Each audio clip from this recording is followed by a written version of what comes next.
is 30th. Yes.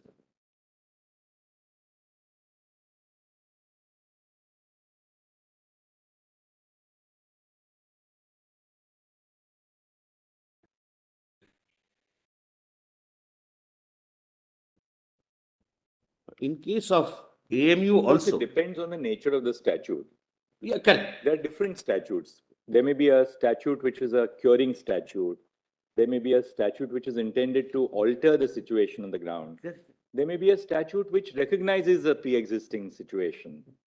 So we can't have a general rule that the moment a statute comes, yes, you are right to this extent, that if it's a statute which is a complete code in itself, then you don't look beyond the statute. I bow down to it. It was not my submission that as a general proposition, once an enactment comes, the past is evaporated or is extinguished. My respectful submission is that in case wherever an educational institution or for that matter any body corporate is established, the statute takes over.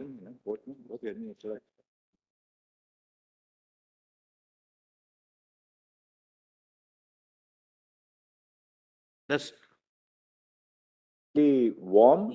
I think we'll literally and figuratively. It will become warmer. Warm enough. That possibly, my lord, may not be aware. Yes. Lord, something before your lordship is assembled, my lord. The past, my lord. Lord, my respectful submission is, this is a pre-constitution statute and whatever is extinguished cannot be tested on the ground of fundamental rights which came after the constitution. And for which, my lord, I have two illustrations to give.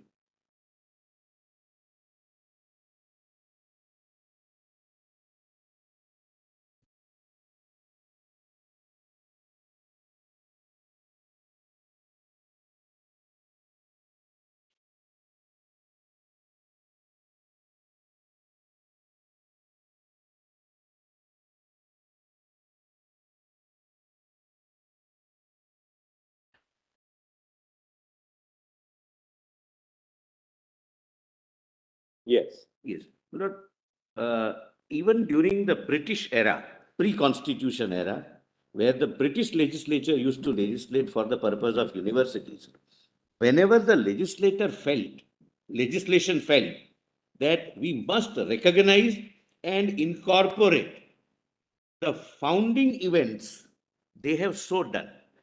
Lord, that illustration I wish to give. Lord, unless, because, my lord, the argument of the petitioner was that while reading the statute, you have to go behind it to know kind of genesis, the word which was used, or that finding moment, the founding moment. No, that is not so. Unless legislation recognizes, the statutes take over from that date, and it is that complete code which governs the future course of action for that university.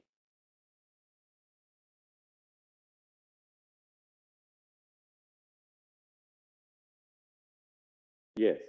Lord, my submission is restricted to incorporation of universities, those statutes, my lord, not statutes in general. Please, my lord, allow me to place before your lordships volume 4I, page 535. How the past is statutorily recognized by the British Parliament. 4I, page 535 minutes.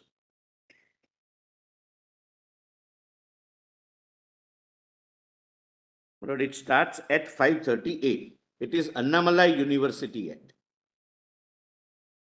So the purpose is to point out to your lordships and assist that whenever the legislature intended that we must recognize the founding event, they do so by way of a legislative enactment.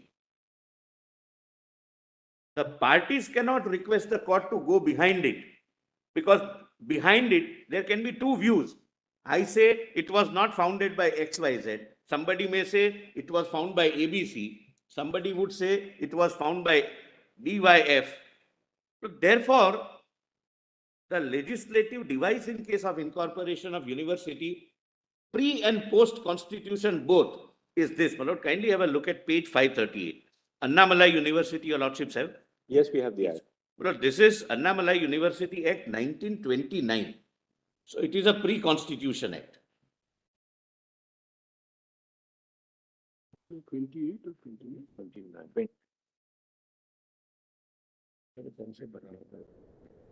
Section.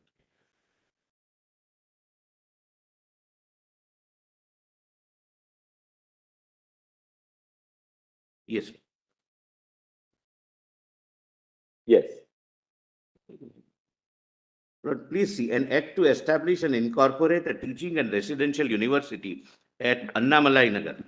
Whereas it is desirable to establish a teaching and residential university for the encouragement of higher education in research in Tamil Nadu districts so and so.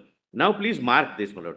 And whereas the Honorable Diwan Bahadur Sir SRM Annamalai Chettiar has established and is maintaining colleges at and near Chidambaram in which higher instruction is imparted in English, Tamil and Sanskrit studies.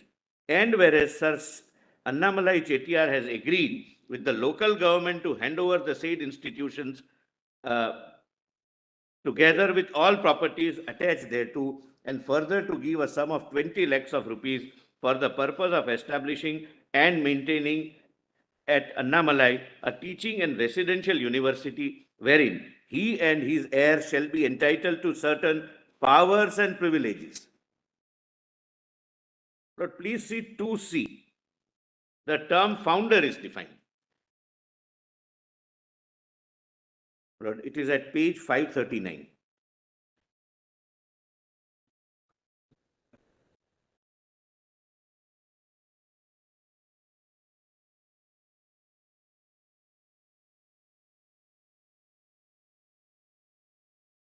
Yes. Founder, 2C, Lord. Founder means the Honorable Diwan Bahadur Sir SRM Annamalai Chettiar, and after him his son, Mr. M.A. Muthaiya Chettiar, and for all time after the lives of the said two persons, in respect of every vacancy, any adult male member chosen by the Chancellor from amongst the members of the said Sir Annamalai Chettiar's family, consisting of his other sons and his descendants, tracing their descent through males, and if no such member exists, or if one such exists and he does not consent to act as founder, or if no such member is competent in the opinion of the Chancellor to act as a founder, then and until such a competent member comes into existence, is willing to act, or one who was not competent becomes competent, etc., etc. I am not reading it, but this is how the founder is statutorily recognized. That's the only legislative way the British Parliament used to, my lord, act. Now please come to section 8, my lord.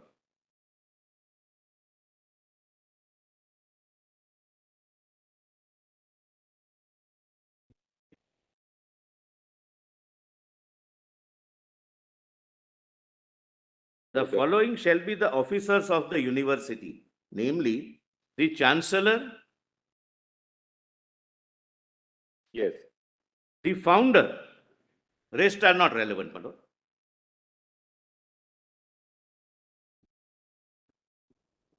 Yes.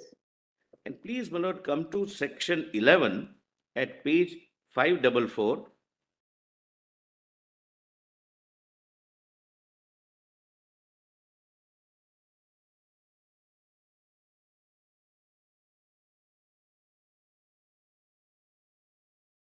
So, Sir Annamalai Chettiar would be the founder for life. He would hold the office of founder for life.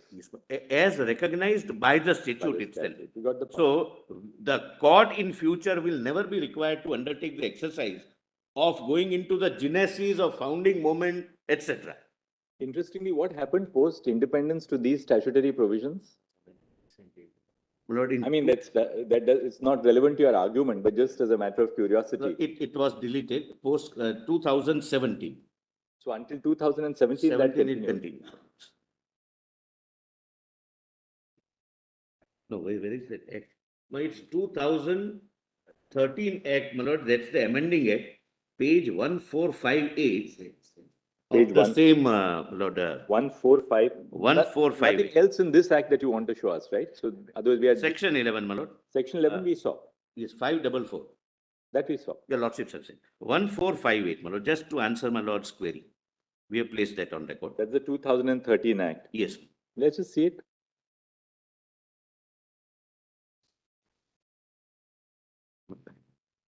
My Lord, the entire act is now, a new act has come into force.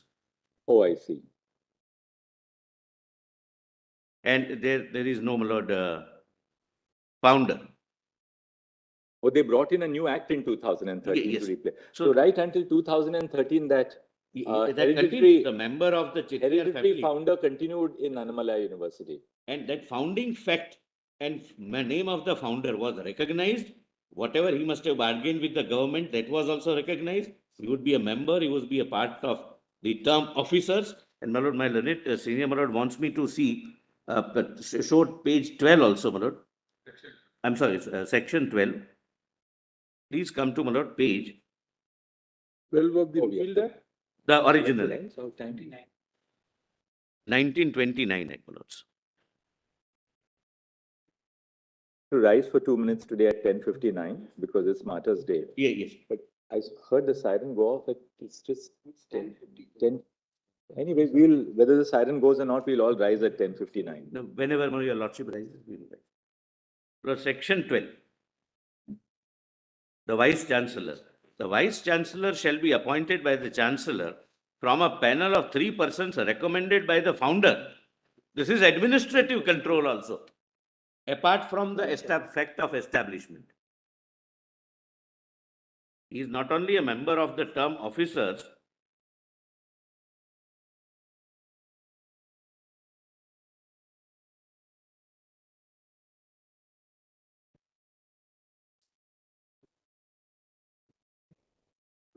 Persons recommended by the In pre-independence India, there were statutes which did recognize the role of the founder in establishing the institution, even post the enactment of the legislation by the imperial legislature. That's the point which you're trying to make. and if he wanted a role in the administration, Which also, is, according to you, absent in the case of the present Aligarh AMU, Muslim University. Lord, similar thing happened, my Lord, with Vishwa Bharati Act. My Lord, I stand corrected. Lord, my instructions are, there was no degrees being given by Vishwa Bharati, Shantiniketan, my Lord. But when the act came into force post-constitution in 1951, my Lord, I could get it, my Lord, during the, my Lord, I have shared it. They'll upload it on the visualizer. वो upload कर दीजिएगा.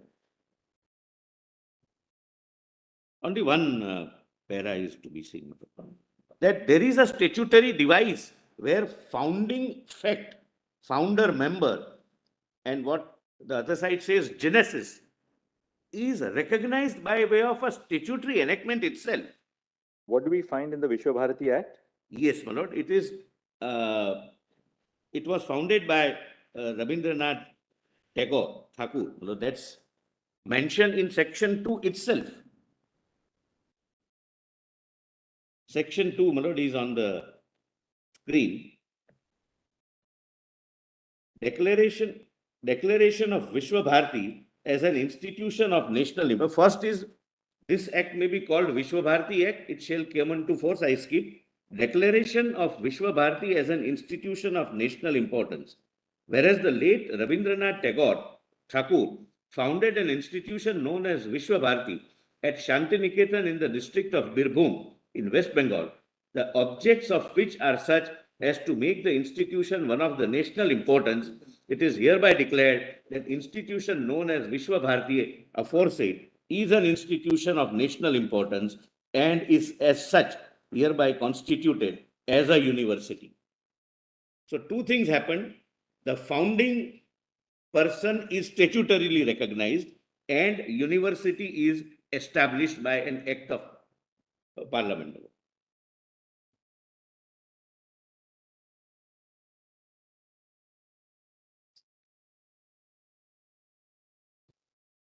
Lord, your Lordships would find it was made university in 61. Otherwise, it was an institution of national importance. The footnote, my lord, makes it clear. My lord, I just now got, my lord, the original constitution.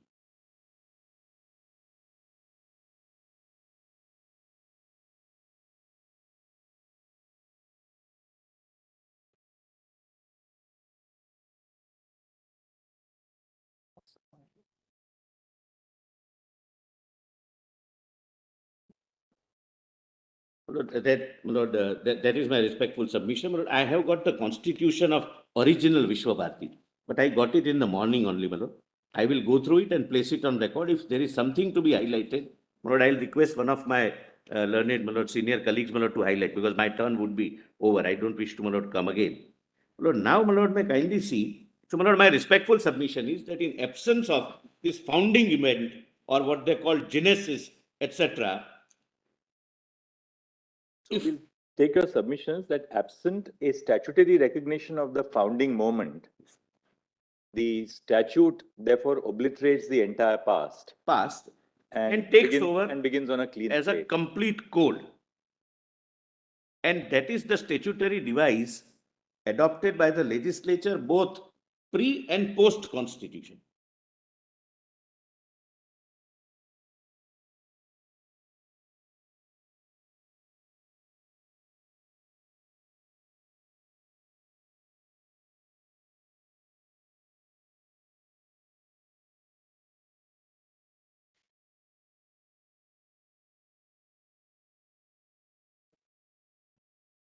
Volume 4C.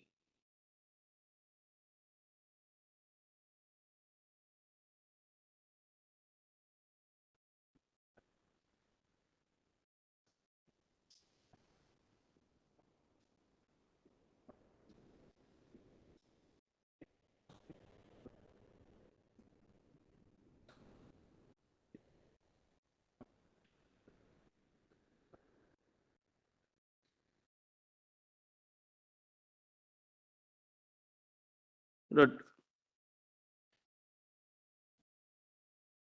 Solicitor, my lord. in the absence of an express obliteration of the past by the statute, can the court not look into the pre-existing history unless we find that there are certain express provisions in the statute? I mean, I'm just putting you the flip side of it so that, to elicit a response. Absent an express obliteration of the past by the statute, is there something in law or constitutional law to prevent the court from looking at the circumstances which led to the creation of that university or the creation of that institution by a statutory provision? My respectful answer, my lord, would be no. The simple reason is, my lords, that history always has several shades. My lord, absent Annamalai part, my lord, in the act which I have shown. My lord, suppose that would not have been taken care of, my lord, or recognized by the statute. There may be 5 versions of history that not Mr. Sir Annamalai, it was Sir Chettiar also who was running. It was not Sir Annamalai, it was somebody else also who contributed money. It was not Sir Annamalai, the entire. In other words, could it be like this? Could it be your submission, therefore, that unless the statute expressly recognizes the minority character of an institution, you cannot claim the right? Could that be, can we stretch it to that point? Lord, I would not say minority character. I would say for any university, the founding event, founding members, and founding facts, whoever is saying whatever, unless recognized by the statute, if it becomes a statute, the statute is the final word. It would not be possible for any party to request the court to go behind it and try and find out the history. That's why you have sort of distinguished the case of Annamalai and. Yes, and that would be so about even majority institutions. I do not know, Annamalai may even be a majority institution. Annamalai non-property is it's not an Article 13. No, Lord, maybe a linguistic minority, I am not aware of. Maybe a linguistic, may not be a linguistic, but whenever any university incorporated under an act, unless that's, therefore I have shown, and I'll show, other university similar examples. All that. Fair enough, you have made the point. Now Yes. we can go to the next. Now your lordship, my lord, kindly come to volume 4C, page 1346. My lord, this is debates of the year 1972. My lord, I have already. 10:15.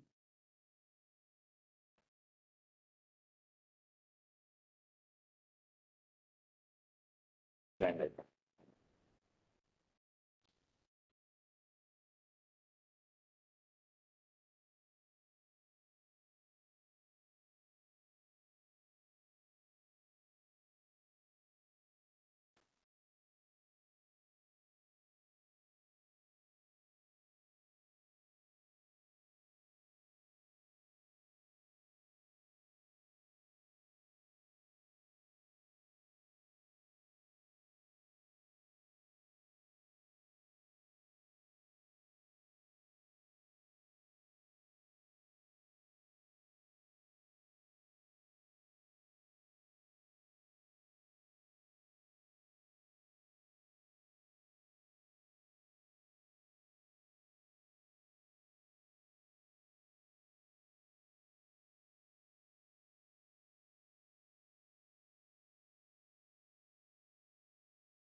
Volume 4, Thinking, reassembly.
even if, my lord, history is to be gone into, so there are two sets of histories before your lordships, my lord.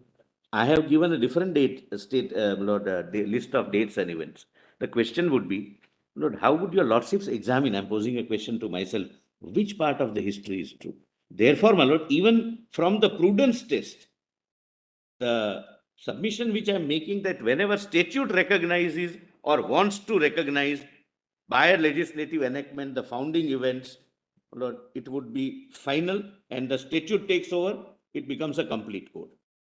Now, your lordships may, my lord, kindly allow me to place volume 4C, page 1343, my lord.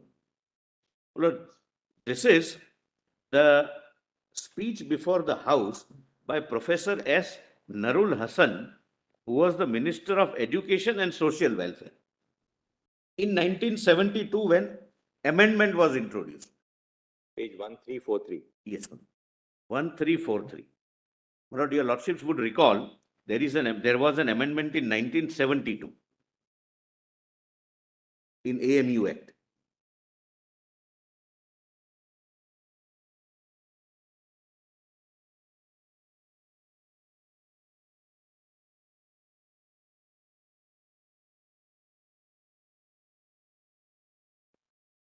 And I'm just showing, my lord, who is speaking, my lord.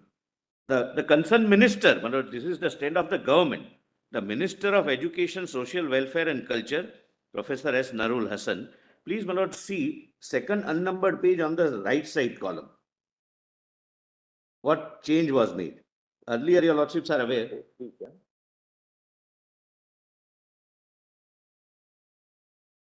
1343, volume 4C, my lord. C, okay. Yes, ma'am.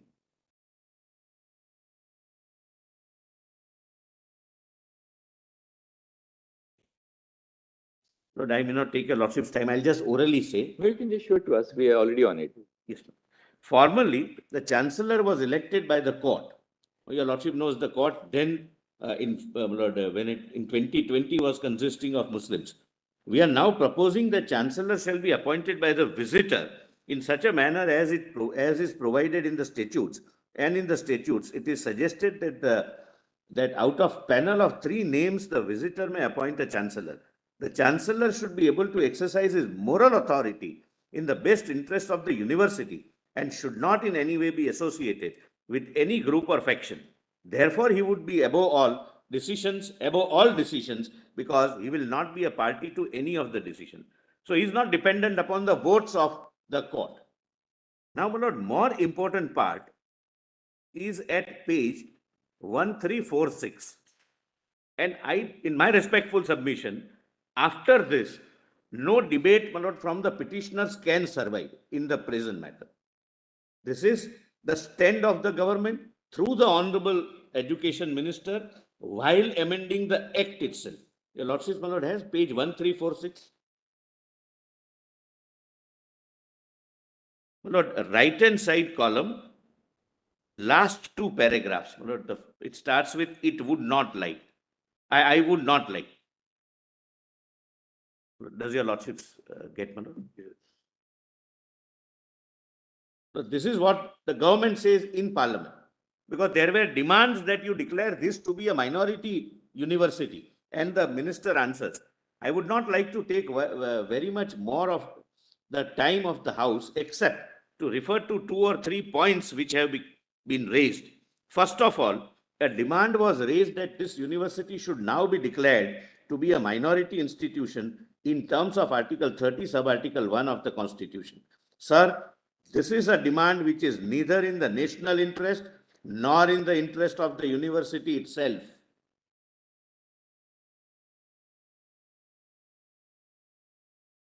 Nor, if I may venture to suggest, of any section of our population, including the Muslim community.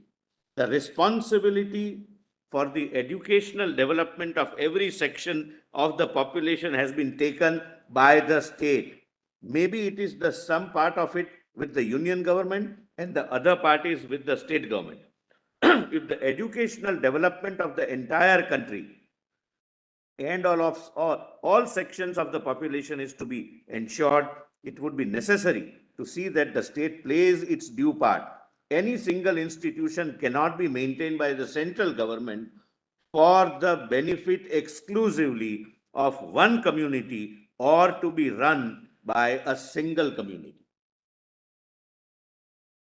Till 72, there was a demand that you declare it to be a minority institution.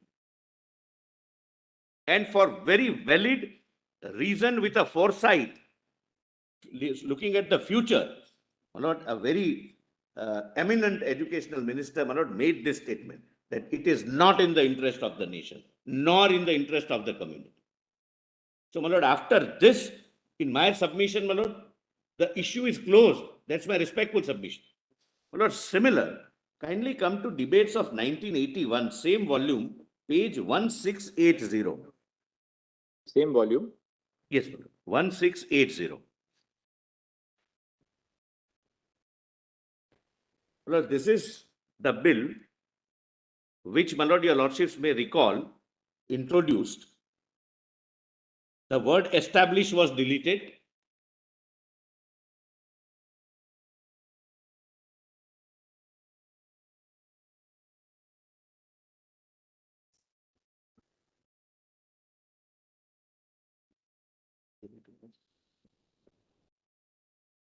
And definition was added as a post facto approval of one-sided history. Well, I'm not going into the merits or demerits of 81, but I wish to read, my lord, what transpired in the parliament. Lord, kindly come to 1680. These are the debates when 81 amendment was introduced. Shri G.M. Banatwala, your lordship said. Mr. Deputy Speaker, sir, the Honorable Minister has been kind enough to tell the House that it was one of the pledges of the ruling party to restore the minority character of Aligarh Muslim University, and this bill seeks to fulfill this pledge. I, on my part, respect the sentiments of the government, but I wish that the provisions incorporated in the bill had really led to fulfillment of the pledge. Mr. Deputy Speaker, sir, the government, as we understand now, wants to restore the minority character of Aligarh Muslim University. Well, kindly pause here as a factual thing. The government never wanted to restore. It has stated in 72 that it cannot be given. Something can be restored if it existed at any point of time. Be that as it may. Then why does it fight shy of saying so in the bill itself? Why should there be reservation? There are certain basic things which need to be understood. We are not playing with words. Those who are not capable of understanding the words are totally incapable of understanding the ideology and the facts behind this. There are show boys who have brought great woes and pains to this country. I have only to tell the government not to practice self-deception. The main issue is the restoration of the minority character to the Aligarh Muslim University in such a manner that the university gets protection of Article 30, Sub-Article 1 of the Constitution.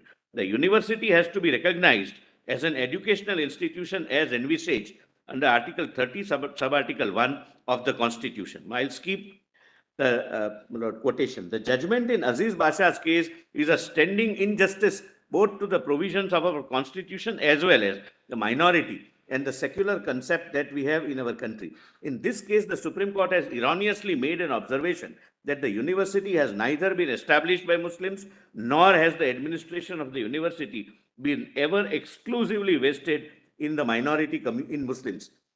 Therefore, there are two aspects of the question. Please mark this, madam. Yes. He is demanding now that all right, you have established by incorporating the word, by deleting the word established. You are taken care of according to his understanding, not subject to that act being challenged. Now give us the administration also. So therefore, I am reading it. And the minister says no administration cannot be given. So even as per this debate, my lord, in parliament, nothing survives.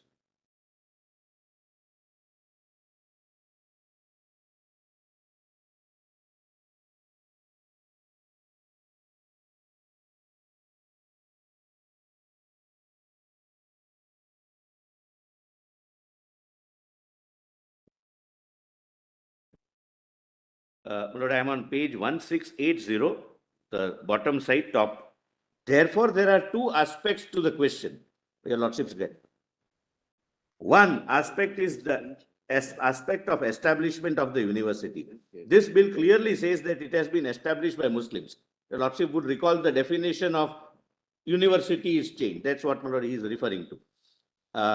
We are thankful to the government. I congratulate the government that the government has come forward with a recognition of this historical fact. But then the other aspect remains, and that aspect is that since allegedly the administration of the university never exclusively vested amongst the Muslims, therefore it is not an educational institution envisaged under Article 30, sub-article 1 of the Constitution. He admits that unless I have the administration, I can't rely upon 30 sub-article 1. The position should therefore be clarified. The definition as given of the term university in the present bill, which is now before the House, does not fully meet the requirements of Article 30 sub-article 1 of the Constitution and does not fully set at naught the observations of the Supreme Court in Aziz Basha case. Therefore, it is that we have come before the House to clarify explicitly that Aligarh Muslim University is a minority institution within the meaning of the minority institution under Article 30. Now, directly come to the reply of the Honorable Minister at page 1682 on this question. The request, the demand that administration should also be given to us. It admits there is no administration with us, and the Honorable Minister 1682 right hand side, my Lord, your Lordship get Srimati Sheila Kaul.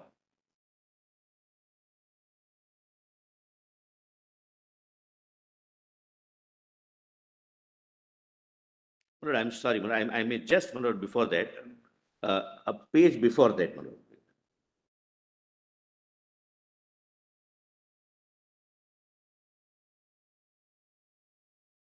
One 1681, my Lord, just right hand side, there was a suggestion to add an explanation.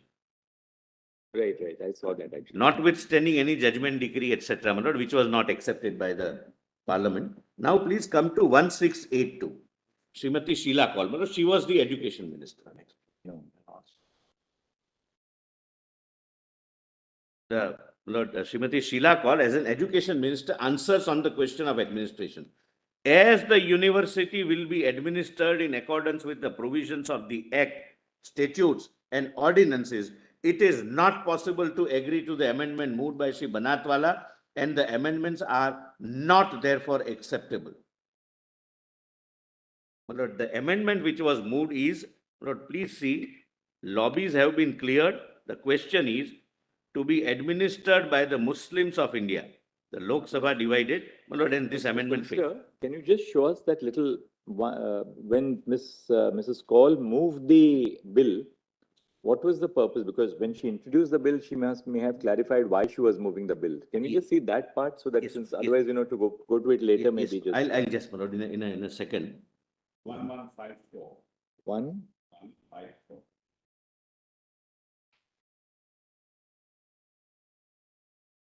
Not that. No, not this one. I'll read this also, but there is some else. I have marked it. What's asked about to move and what would move? What are the main things that is structure?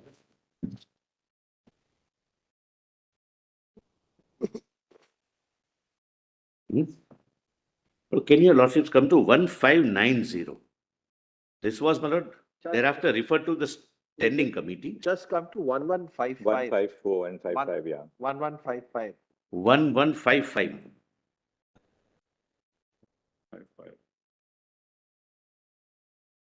55. Lord, shall I? It is a pledge that we seek. It is the pledge that we are seeking to redeem today. It was a pledge that we gave to our Muslim brothers. The establishment of Aligarh Muslim University Act was an important landmark in the development of modern education of Muslim of India. However, it was not the point at which the history of the Aligarh Muslim University started. As far back as 1870, Sir Syed Ahmed Khan realized that modern education was the only means for removal of backwardness of the Muslim community in India. At his initiative, a committee to devise ways and means for the educational regeneration of Muslims was set up. 2 years later, sir, a society called the Mohammedan Anglo-Oriental College Fund started. Well, then the history. May I read, my lord, history again, my lord? One side history is given, my lord.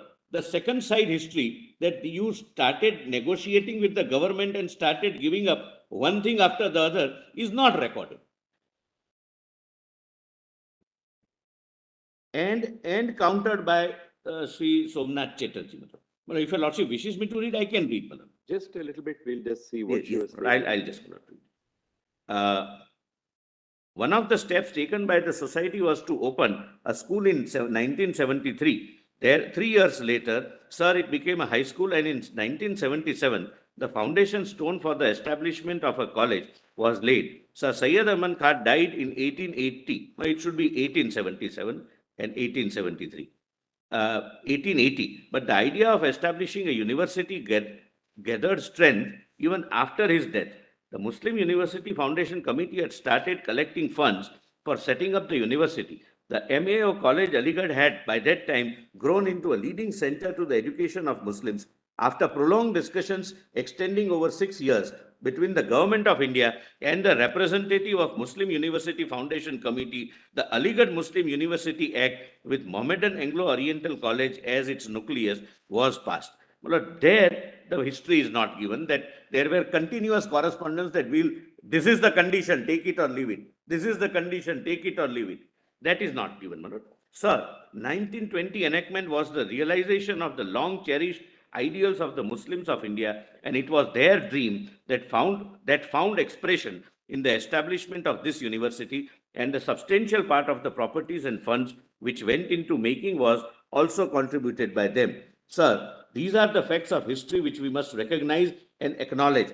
For quite some time, the Muslims of India have been expressing concern that the law governing the Aligarh Muslim University does not recognize or acknowledge these historical facts. Therefore, there has been a unanimous demand voiced by the Muslims of India that the Aligarh Muslim University, as it stands today, should make provision for the acknowledgement of this fact. This demand has the support of all sections of the country, including all political parties.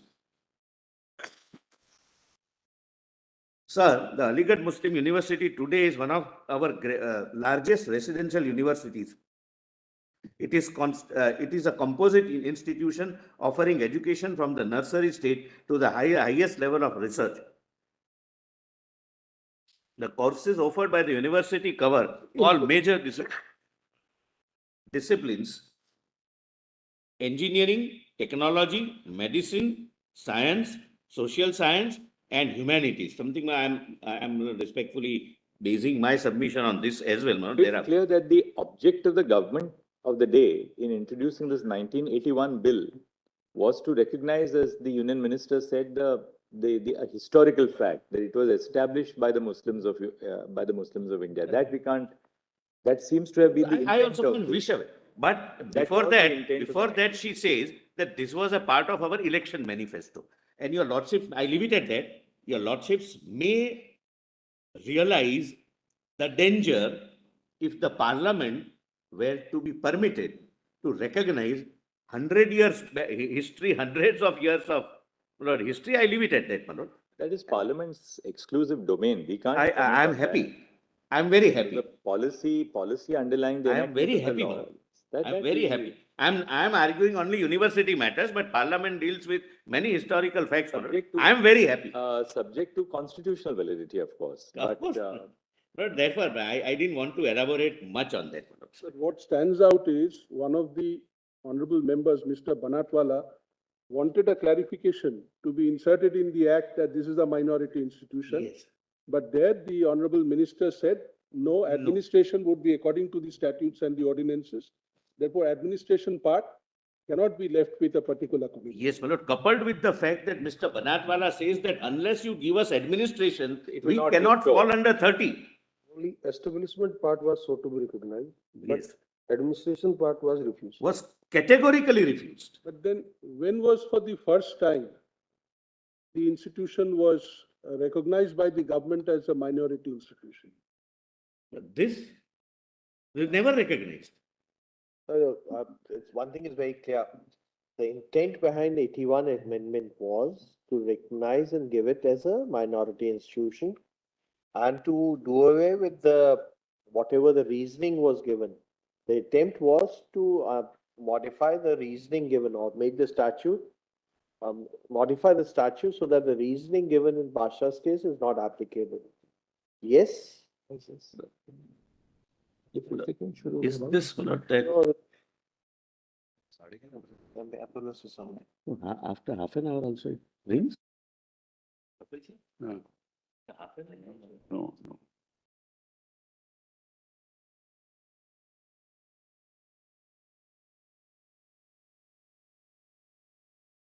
Administration is concerned, yes, Mr. Banatwala did say that please make an amendment saying it's administration is the Muslims. That the government did not agree. But what they said, administration is already provided in the statute. So the Statute, the statute, yes, yes. No, all statutes will provide for administration. Even today, even after the 2004 Act,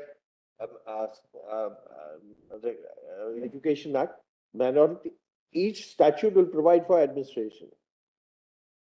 That's not the administration, the word, mainly because the statute provides for administration is not cannot lead to a finding whether it's a minority or a majority. No, Lord, I would respect. If we accept that argument, that if administration is provided by the statute and this itself is going to be a ground to decide whether its institution is a minority or majority or non-minority institution, will lead to difficulty. I'll just, my Lord, respectfully, my Lord, How can answer. that be? Mainly because administration is provided by the statute. That is not, may not be the criteria. Kindly. We have to find out who are the people actually administering it, Correct. or in terms of the statute, who are the people entitled to. I bow down, my Lord. Your Lordships will have to examine the statute as it stood in 1981, and in that context, my Lord, examine the request of Mr. Banatwala that right now it is not our administration, and therefore we are unable to fall within the second part of Article 30, Sub-Article 1. That establishment, yes, but not administered by us. You clarify that we are administering also. She says no. Act will govern. Whether, And the amendment, whether the government was right or not, that's a separate issue.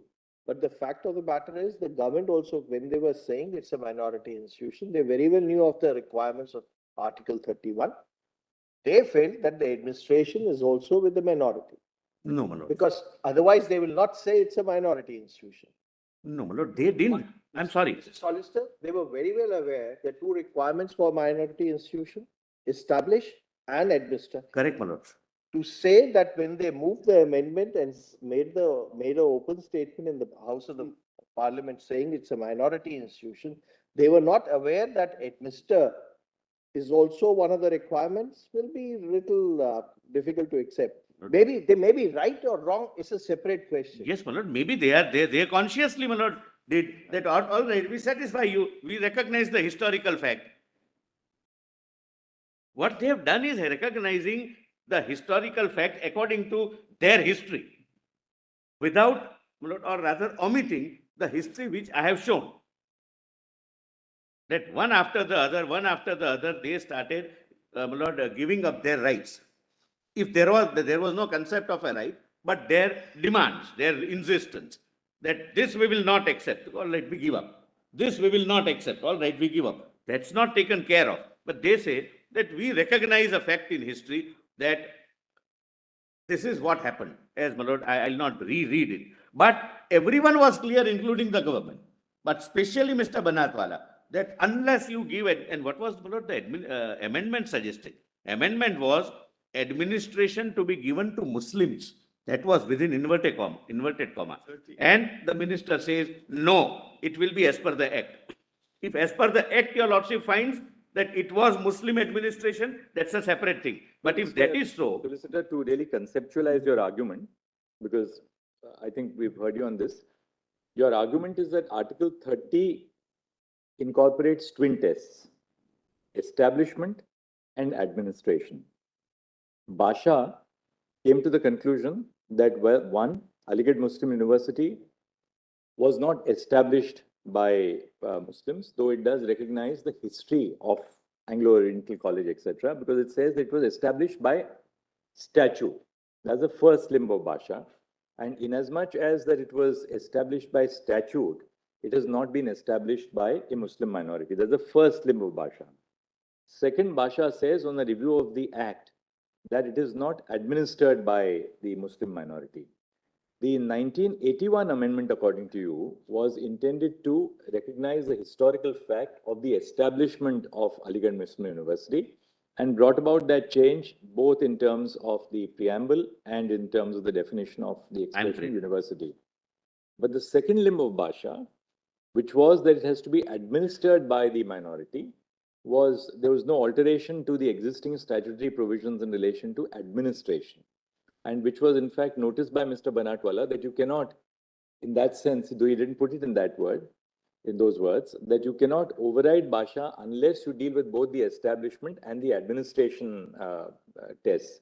And you had left the administration intact, and therefore it would not, in that sense, still fall within the ambit of That 30. Bhasha still stands, good stand. And That's what he. That's your contention. And my lord, I'll just add And one perhaps, thing. therefore, your contention is that the 1981 Act did not take away the basis of Bhasha, because you could have taken away the basis of Bhasha by not merely Establishment, recognizing, but but administration as well. That's your Plus- submission. plus, We'll have to Lord- hear the other side in response. I think now we've understood it conceptually. Another That's what the aspect. other Lord, hard Bhasha issue is to hear.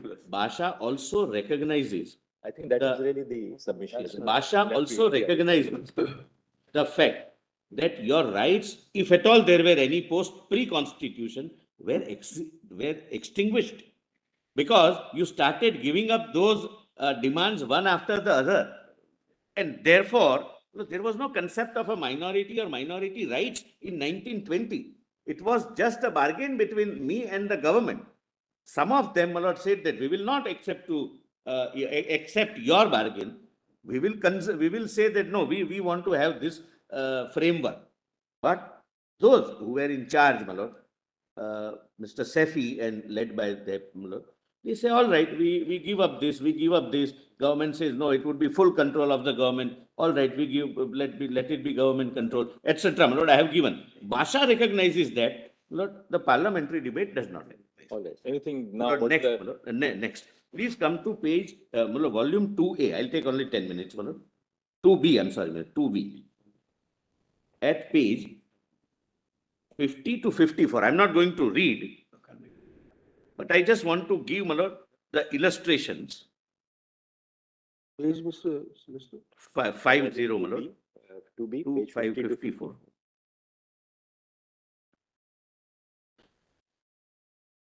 How, my lord, this factum of founding or factum of establishing is always recognized whenever the legislature wants to recognize by the legislature itself, and how it is recognized.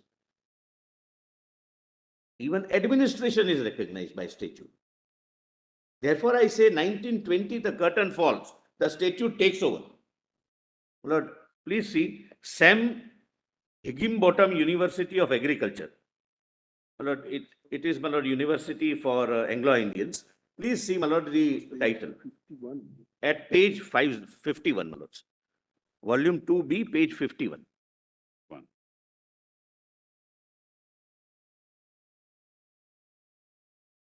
The lordship gets, my lord. I'll just, my lord, the small font, my lord. This is, my lord, the preamble of the act.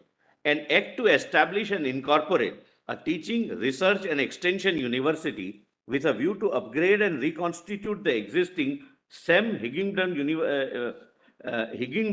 Institute of Agriculture, Technology and Sciences, deemed to be University Allahabad, established and administered by the Ecumenical Minority Christian Society, namely so and so. This is how, my lord, establishment, the historical fact of establishment and administration is statutorily recognized. Please see, my lord, same at the foot of the page, same university, the jurisdiction, save as otherwise provided, I'm sorry.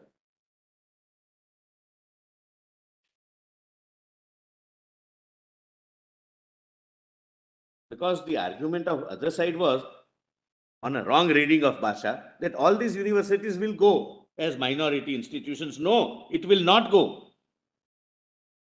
Legislation has conferred upon it the minority character. Please see the jurisdiction. Jurisdiction of the university, save as otherwise provided by or under this act, the limits of the area within which the university shall exercise its powers shall be whole of Uttar Pradesh with its headquarters at Allahabad, with powers to associate any Christian minority institution within its jurisdiction. The predominant purpose of minority character of the institution is statutorily recognized. My lord, kindly come to page 52. Era University, Lucknow. Page 52, next page, my lords.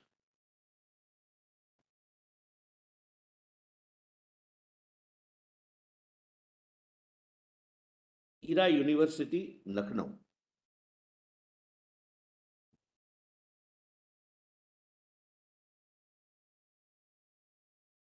My lord, the other side would say that these were institutions incorporated after the National Minority Commission Act. That is true. But wherever the legislature has thought fit to record the historical fact and give it a statutory color, they have provided. So that's my purpose. And this is, my lord, in response to their submission that if Bhasha is right, that once you are incorporated, you can never be a minority institution. That reading of Bhasha is wrong. Bhasha does not say so. Bhasha is only a sui generis, fact-specific judgment examining the Aligarh Muslim University.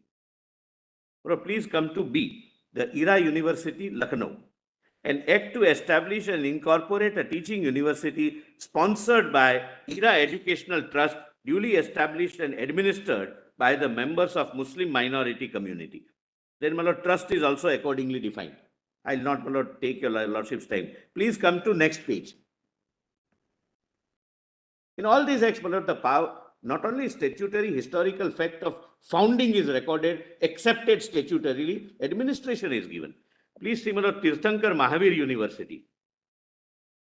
An act to establish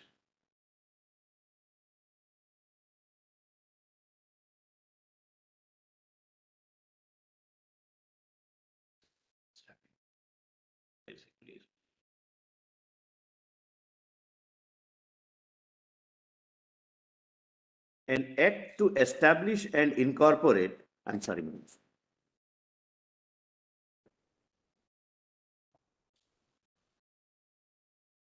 Yes. an act to establish and incorporate a Jain minority teaching university sponsored by Tirthankar Mahavir Institute of Management and Technology Society, Moradabad, Uttar Pradesh. 9 also, Lord, kindly see only the highlight, underline part. Nothing in this section shall be deemed to prevent the university from making appropriate provisions for reservation of persons belonging to minority community in the post and recruitment of the employees and reservation of seats for admission in any course of study in the university which cannot exceed more than 50%.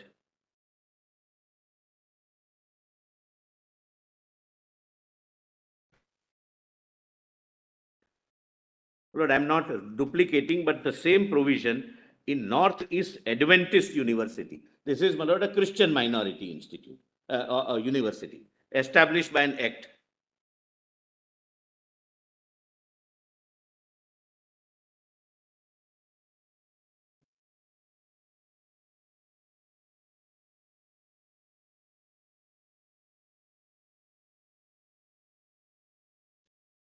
Then, my lord, please come, my lord, only last example, my lord, I would like to give 4I, my lord, volume 4I.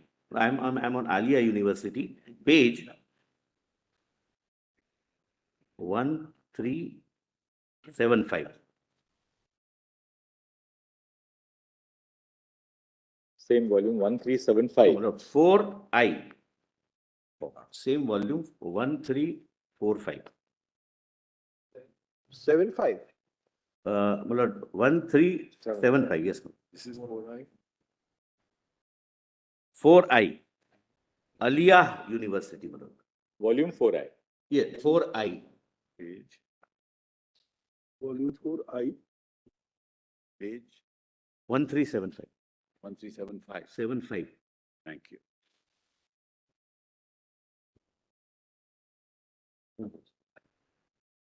This is a West Bengal legislature, my lords.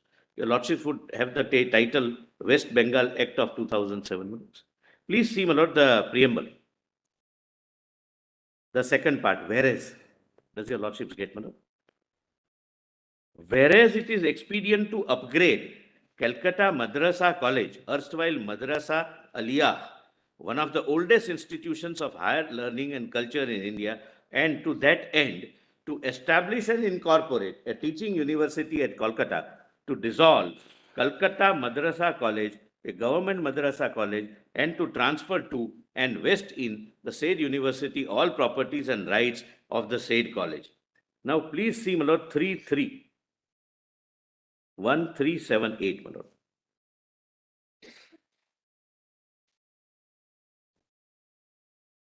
Section 3, subsection 3. 1378. Lordship gets, my lord.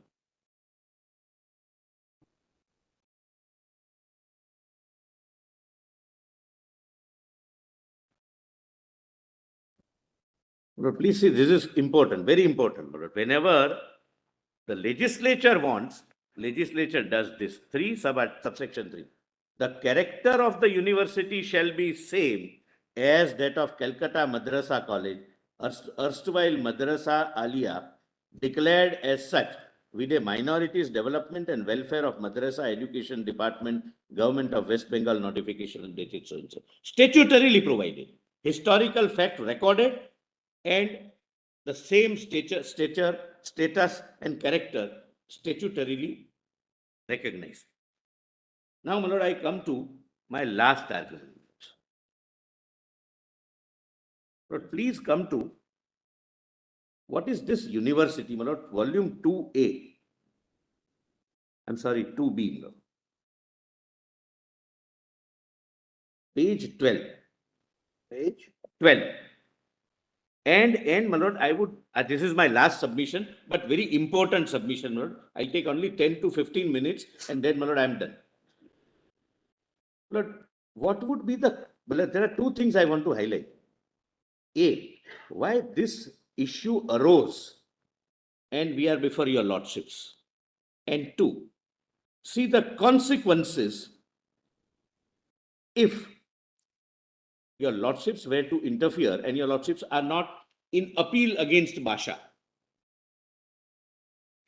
What would be the consequence of an institution which the Constituent Assembly declared to be a institution of national importance? Please come to, my lord, page 12.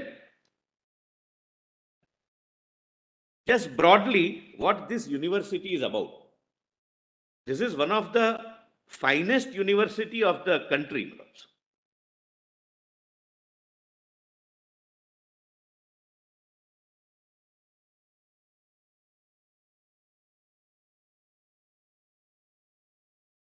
Lord, it has, Lord, total, Lord, I have given, Lord, the chart, total number of entities, then number of faculties. Please see faculties, my lord. Agricultural science, management studies, arts, engineering and technology, theology, medicine, social science, life science, Unani medicine, law, science, international studies, etc., etc., etc. My lord, large number of, Lord, subjects, my lord, are being taught. Please come to, Lord, I will not read everything. Please come to page 15, number of colleges. There are 8 colleges affiliated. And the next is number of centers. They have centers, my lord, all over the countries. But I am not right now addressing your lordships on that because that's not the question. But TMFI says, for the purpose of deciding minority, the unit is state. Muslims are not minority in Kashmir. What would happen, my lord, if they have a learning center in Kashmir? That's not, my lord, the right now, my lord, question, and therefore I am reserving that argument. Please see number of centers, my lord. They have 23 centers all across the country. Then number of academies, they have 3 academies. Number of institutes, number of schools, and the number of students. My lord, please come to para 16, page 16, bottom. How many students are studying? 27,619. Correct, my lord? It does not include polytechnic students because they are getting diplomas. These are all degree holders. Now, why this problem arose? Lord, please take the Constitution of India, my lord, for a while.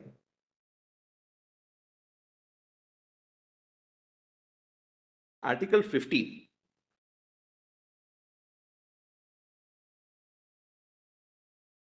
My lord, I need not highlight that equality is heart, soul, and blood of the Constitution of India. After, my lord, we became free from the British regime. Article 15, my lord. Your lordship gets it. 15 sub-article 1. The state shall not discriminate against any citizen on the grounds only of religion, race, caste, sex, place of birth, or any of them. Lord, nobody can be discriminated against. Hindus, Muslims, Sikhs, everyone are at par. Now, earlier, an argument used to be raised that there is an exception to this under sub-article 5, which is not accepted. Lord, your lordships have said that sub-article 5 is not an exception, but another facet of equality. Because the government, the nation, the country wanted scheduled caste, scheduled tribes, socially and educationally backward classes also to be at par, and therefore sub-article 5, my lord, was introduced. Nothing in this article or in subclause G of clause 1 of article 19 shall prevent the state from making any special provision by law for the advancement of any socially and educationally backward classes of citizens or for the scheduled caste or scheduled tribes, insofar as such special provision relate to their admission to educational institutions, including private educational institutions, where aided or whether aided or unaided by the state. Please underline this, my lord. Other than the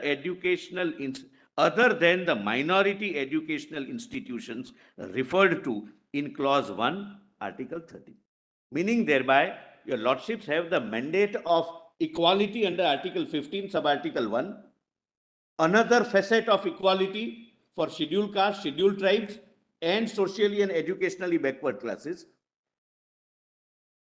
And the last part of sub-article 5 is an exception to that equality clause. And therefore, your lordship's test to decide whether a particular institute or university is a minority will have to be a very strict test.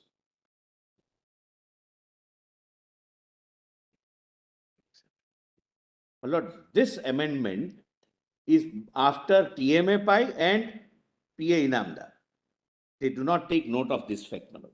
Where your lordships have said that 15.5 is an extension of the doctrine of equality, because scheduled caste, scheduled tribe, SCBCs, they are not equals. They are required to be brought at par with rest of the citizens, irrespective of the religion. But exception is minority is accepted, meaning thereby, and this is, my lord, crucial.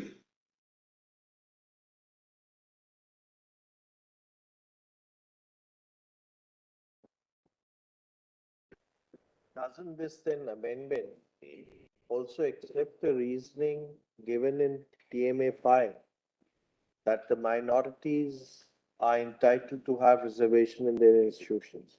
Aided institutions. Yes, it does say. Doesn't it then give that recognition? Yes. But my lord, the question is, now, if Aligarh Muslim University having these many faculties, law, commerce, medicine, engineering, this, that, and others, and one of the finest university recognized as a national importance, institution of national importance by the constitution at the original framing of the constitution, would not have reservation for SC, ST, and socially, economically backward classes. And they would have at least 50% reservation for Muslim candidates. So, a deserving candidate of a scheduled caste or a scheduled tribe or a socially and educationally backward class person would not have the reservation, but an Lord, person having all Lord, economic, everything my lord, at his command, based on religion, would have my lord, reservation, and that led to filing of petitions before the Allahabad High Court. My lord, that is what I wanted to show. My lord, please come to volume 3E, page 20. Page 19, I'm sorry, not 20. Volume 3E. My lord, your lordships would also examine from the point of view of social justice and equality. One interprets So that choice is made by the Constitution, right? When they brought in the 93rd Amendment. I'm saying taste would be very rigorous. That's all I'm saying. They introduced it. This was a constitutional policy now, which is given This for was us. challenged. And if you have an Article 30 institution, you are accepted from the provisions Correct. of Correct, correct. all these provisions. My lord, my respect, I'm not saying that your lordships may decide the horse that exception. I am saying that 15.1 is equality clause, 15.5 is extended equality clause, and the last part of 15.5 is an Excludes minority. exception. Therefore, your lordship taste, the taste which my lords would adopt would be very, very strict taste, because it would be SC, ST, SEBCs, or Muslims, or any linguistic minority, or any other minority. So social justice, my lord, would be a very, very determining factor in your lordship's decision making. That's my respectful submission. All right. Yes. Anything else, Mr. My Solicitor? lord, only 5 minutes. My lord, why, my lord, this came? My lord, why the petitions came? They introduced in PG Medical College this reservation.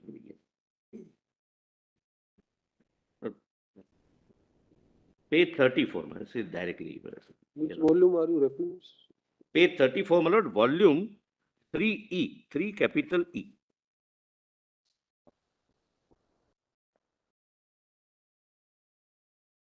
This is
Yes, Mr. Solicitor. Lord, please come to page 34 Of volume 3E. This reservation came in 2005. That led to filing of petitions. And your lordships would, my lord, bear in mind, it's almost an admitted position between the parties that even without a reservation, approximately 70 to 80% students are Muslims. I'm not on religion. It's a very, very serious phenomenon. If an institution of national importance declared by the Constitution must reflect, my lord, the national structure. Without reservation, this is the position. And across the board in all universities. Correct, my lord. It is happening. My lord. All universities have students from every walk of life. Please do see, we my lord, have- now 34. Do we have the data with regard to that? All national institutions, IITs, my lord. No, I can place it on record. IITs, IIMs, all institutions of national please importance. place that on record. I undertake to do that. Place it on record. Because they do not provide for any reservation. No, we are not, there's no question of reservation because that's barred under Article 15 and that's. Maybe the atmosphere they have given to the institution, IIM, for example, anybody would go. But I do not know, but Just get us the. we would get it. I'll need 2 or 3 days, but we may would. not be able to get it for a lot of institutes, but maybe institutes of substantial. Prime institutes, definitely will be. Page 115, I have given of 2B. Please come, just institutions of national importance. Your lordships may perhaps not require the figures. 2B, but I undertake to give it, 2B, page 115, Volume 2B, volume 2B, page 115. 5. They all have, people, students from all spectrums of life. Please see, Aligarh, Banaras, we leave, University of Delhi. Then Atal Bihari Vajpayee, Indian Institute of Information Technology and Management, Indian Institute of Information Technology. Then, please come to the next page. All IITs. How many institutes have you listed under this? In this list, the total number is 165. Okay, for these institutes, can you give us the breakup? I will. Regarding which, it consists of the cost. May not be available. In fact, it may not be available also, but if it's available, please give us. Religion-wise may perhaps not be available, but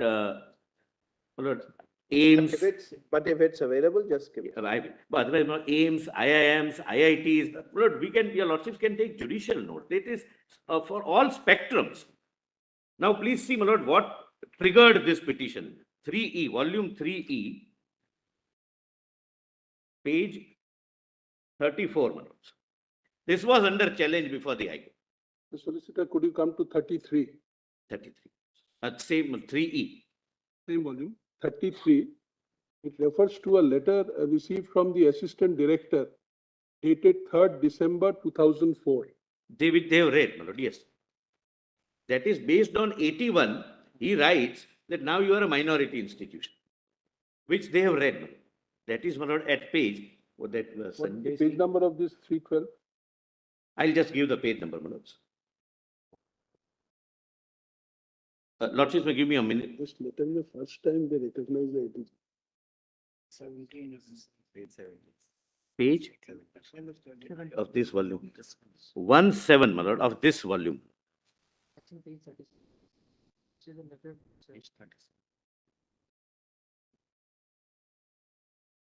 Page 17?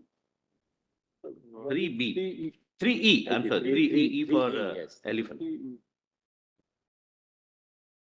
Whereas page 39 may also be read in 3E.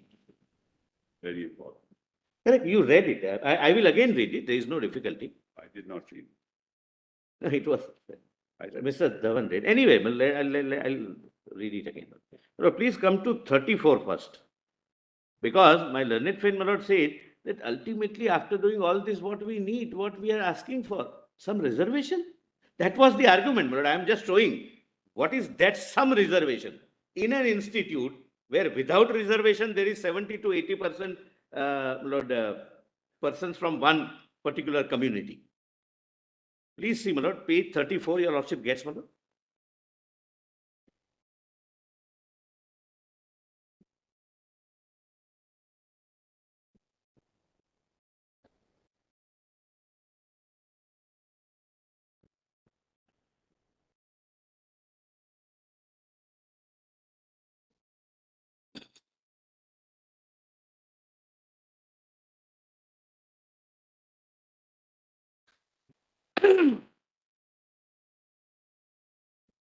Can I read? Yes. 34, at the foot of the page, my lord. After detailed deliberation, my lords get, my lord Justice, Yes. Justice Patiwala. After detailed deliberation, the council approved the recommendation of the academic council made at its special meeting held on 15 January 2005 regarding reservation of seats for admissions to MD, MS, PG diploma courses in the Faculty of Medicine with minor modifications as mentioned below.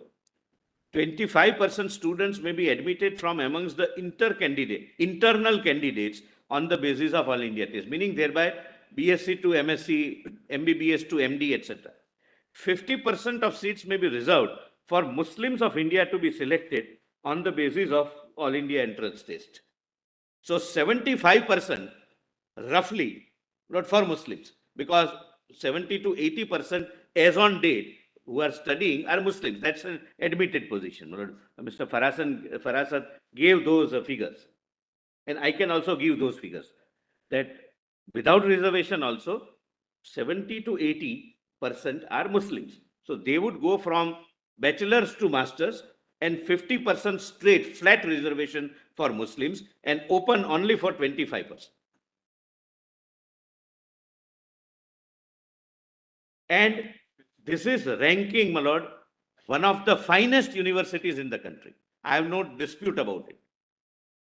Apart from, my lord, it being an institution of national importance, I am not taking your lordship's, my lord, through that. But please, my lord, note here, only for my satisfaction, my lord, I have pointed out the debate of the Constituent Assembly when this was declared to be an institution of national importance.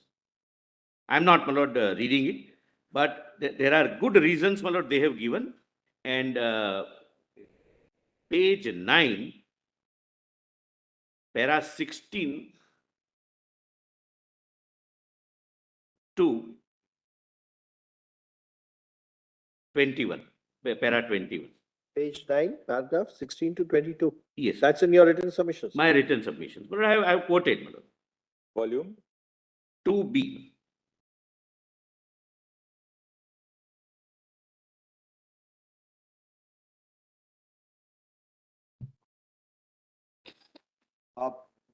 Mr. Solicitor, just get the data, because data may be available online, but may not be authentic and accurate. If the government has any data, please give that. But I will. But possibly, my lord, possibly, this is my impression, I'm not making a statement. Possibly, now, when I fill up the form for admission, the religion is not No, in minority institutions, probably it will be there. minority, yes. But Yeah, the government, it has to be. in the other institutes, probably it's not required and may not be in fact mandated, should not be in fact. Should not be. Like IIT, IIM, But other. otherwise, the government must be having some data, some figures. If it is, my lord, Otherwise, I'll figures are available truthfully online, place it on record. figures are available on the internet, but they may not be. Accurate, correct, my lord. So, my lord, last line, my lord, I'm not reading it, but this article 15, sub-article 5, when was inserted, was put to challenge, and the challenge is negative. My lord, that is the judgment in Pramati, my lord, 2014, volume 8, SCC, page 1. My lord, relevant para is 31 to 34, 31 to 34. Just repeat the citation. 2014, volume 8, SCC, page 1, relevant para 31 to 34. That rejected the constitutional challenge. Constitutional challenge to sub-article 5 of both Article 15 and Article 16. My submissions are over, my lord. I'm immensely grateful, my lord, very patient hearing. Thank you. For a very patient hearing. Obliged to. Thank you, Mr. Solicitor. It's okay.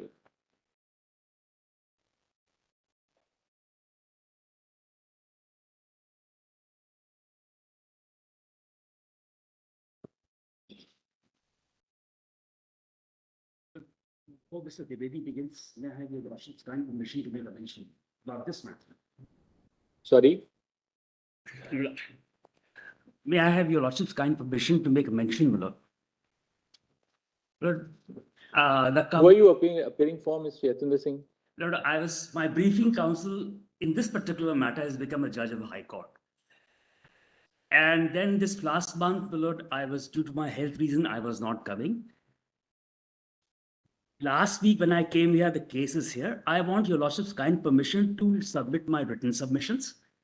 And 10 minutes of your Lordship's valuable time, at whatever time your Lordship thinks proper, give me just 10 minutes or maybe 7 or 8 minutes.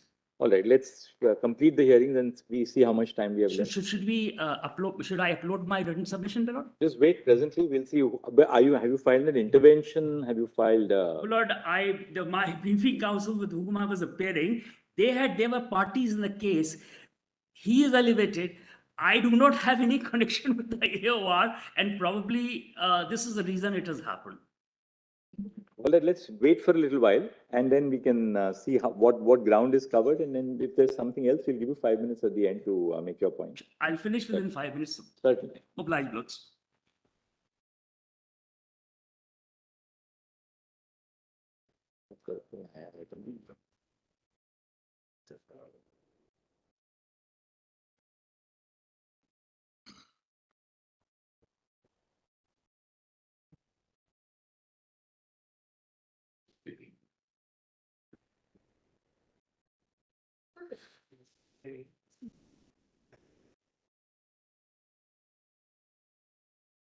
What you can do is that you can circulate your written submissions to the other side, so they also know what your point is, and then circulate it to the court master in the electronic form. So he'll add it to our submissions. You can circulate it to the nodal council. The nodal council will then put it together. That's better.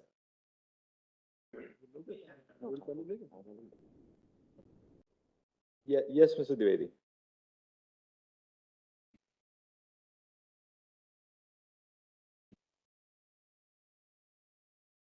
Lord, the first submission which I wish to address is that to be a Muslim is one thing, and to be a minority, Lord, is another thing.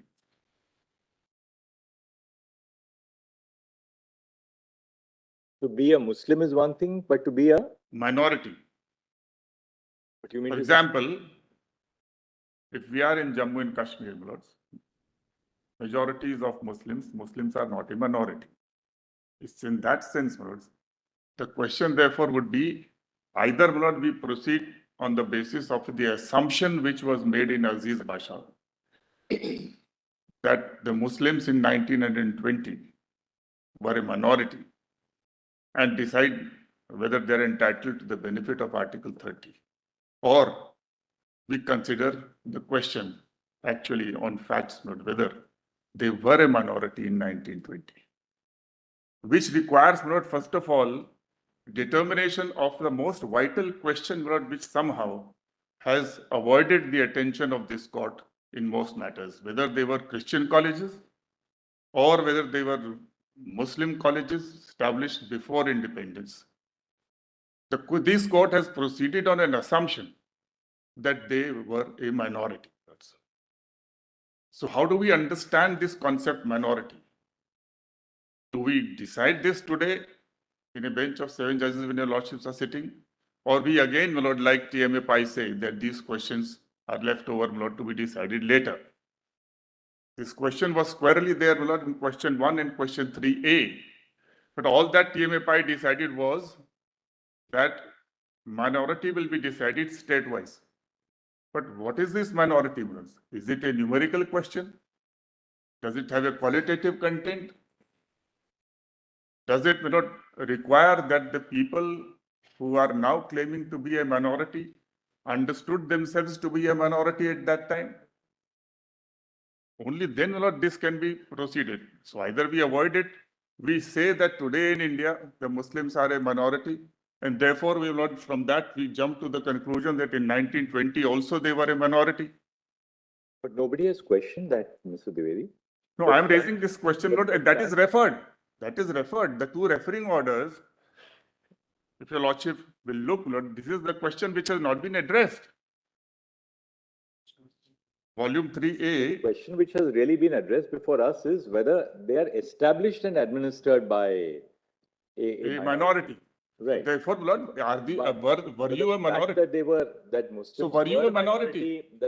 The fact that they're a minority today in UP, and that the fact that they were a minority at that relevant point of time, because whether they were a minority or not has to be decided on today's standards. No, no, no. There's no no. different I'm standard sorry, in Lord. 1920 as compared to. That's precisely the point. Just getting, it's just a question. That's the thought. Before the constitution, adoption of the constitution, we didn't have any concept of minority and majority. Certain rights have been given under the constitution on which there is no issue in terms of the different articles from 25 to 30. Therefore, the determination whether you are a minority or not has to be done on the basis of a set time period, not in the past. When we refer to establishment prior to the constitution, we'll have to go back in the point of time when the institute was established, Yes.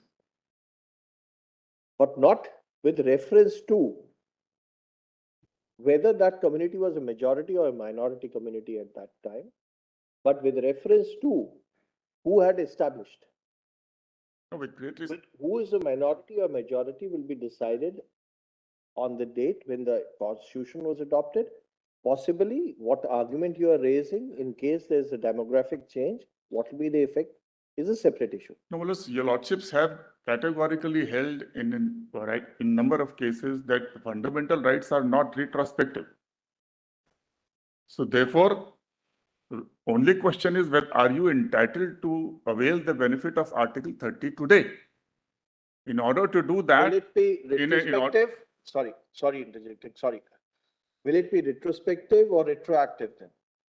whether it is retrospective or retroactive only means, Lord, that the law today takes notice of the facts earlier, that is retroactivity. When the law is retroactive, it doesn't mean it operates from that day, but it takes note of the facts as they existed earlier. So we are on the question of facts, an assessment of whether this community was a minority when it established. If it was not a minority, and if it did not consider itself to be a minority, then, for example, let's take the Christians, Lords. The Christians were the rulers of the time. The British government, which was ruling this country, was a Christian government. And the missionaries, Lord, were brought in this country with a particular purpose, as an arm of imperial rule. And being that, Lord, under the charters of 1813, 1833, the English Education Act 1945, the Woods Dispatch of 1954, and the Hunter Commission and all these, Lord, commissions were really meant to provide an opportunity to the missionaries to establish the college, to create, Lord, people who were not fair like them, but they thought and whose tastes were like them. That was the objective. That is the great minute of Macaulay. Now, institutions which are established by missionaries to evangelize, to convert, to make Indians like British, and they were given grant of land which was occupied by them. Now, are we going, my lord, is this constitutional intent that Article 30 is to be given a benefit to these kind of institutions which were meant for a colonization purpose, for imperial rule purpose? But that's not the character of AMU. Why should we decide that question? Now, AMU question, therefore, we need to decide the question with, I'm coming to the Muslim minority. What was the political unit within which AMU was then established? There was no state of Uttar Whether Pradesh you- at that time. Whether you take it as a state unit or national unit, for my submission may not be very pertinent, Lord. But we have to take British India because Indian states were outside. Or we take the Northwest Province or subsequently the United Province as it was called. What was the status, Lord, and position of the Muslims then? Could it be said in 1920 that they were a minority? The rule was of the Christian British rule, who were less than the Muslims. neither the Hindus nor the Muslims, we were both subjects. We were not even citizens of Britain. There was no concept of citizenship, even that this court has said in Patro's case. So therefore, here are, there is minority rule in India. That's the unfortunate part, not only in India, but in so many other parts of the globe, where the British imperialism was ruling. The position was that a handful of people were ruling over India for the last several hundred years. So are we to say, my lord, that the Mughals were in minority, the British imperialists were in minority? This will be something very, very strange, my lord, that after being a republic, we are trying to bestow a characteristic, a status of minority on those who were not a minority. The Muslims were more than the rulers. The Christians who were ruling through the Governor General and the HMG, His Majesty's government, they were smaller in number than the Muslims. Therefore, I request your lordships to first of all, instead of again avoiding to go into this question, please decide this question. It's too long, my lord, for 75 years and more, my lord, we have been evading this question. And we just assume and we stamp them as a minority institution and confer the benefit of Article 30 to them. According to me, there are three aspects, my lord, of this minority. And this is a question, my lord, which has been referred to your lordships. The first referring order says, Lord, decide the essential conditions or ingredients of the minority institution may be decided once for all. That is volume 3A, page 209.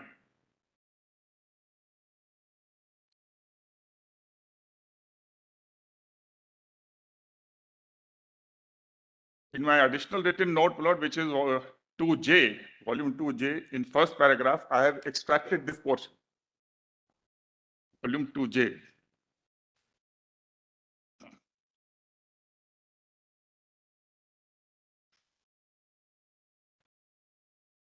It is all right for the petitioners to proceed on the assumption, my lord, as in Aziz Basha, but what is referred to your lordship is decide essential conditions or ingredients of the minority institution, which may be decided once for all.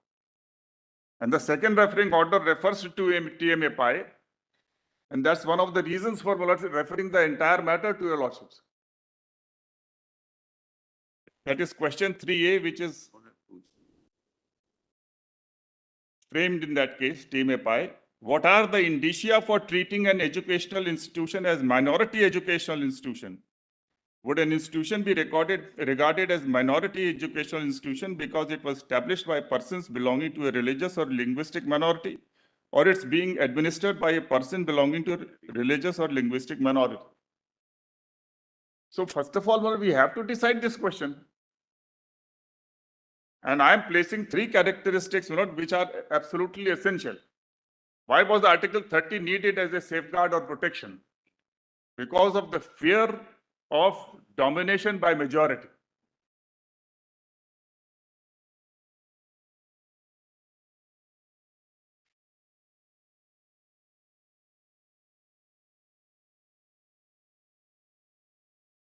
So it's a protective, it's a safeguard.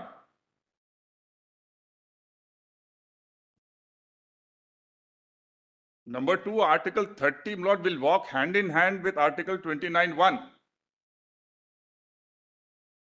It can walk separately also. It's up to the religious minority concerned to decide how far they wish to go. These are not simple provisions of reservation. The object is to enable them to maintain their character as a religious minority. And in that respect, Shahjahan was right. To reduce it to reservation, Lord, is to completely kill this Article 30 and equate it with 16 and 14 and 15. So being a protective safeguard, Lord, what follows is there is an idea of domination inbuilt in this. The fear of the minority that its character, that its culture, that its language, that its script may be overridden and demolished by the majority. So therefore, a minority is that which is less in number than the ruling majority.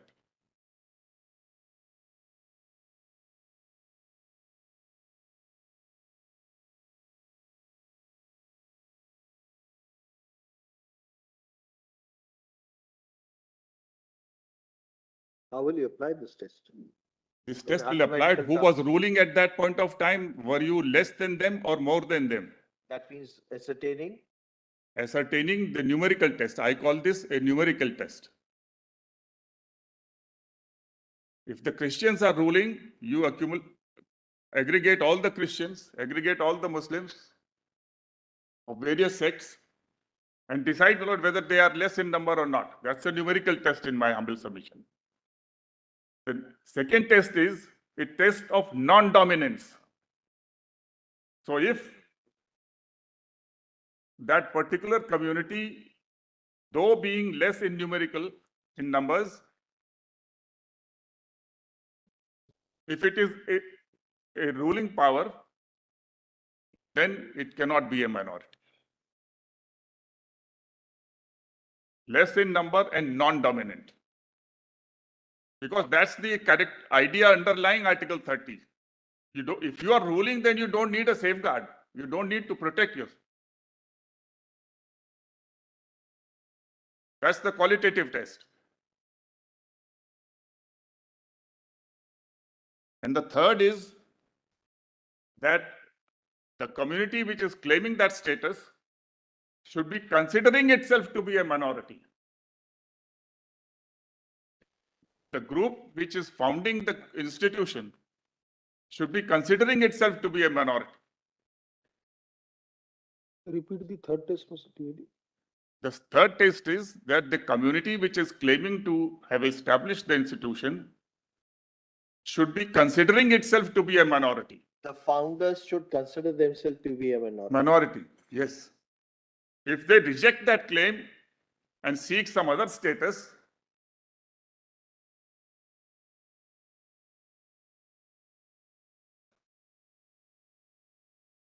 without these three factors being considered as on 1920, we will be looking at history in a blinkered way, in a partial way.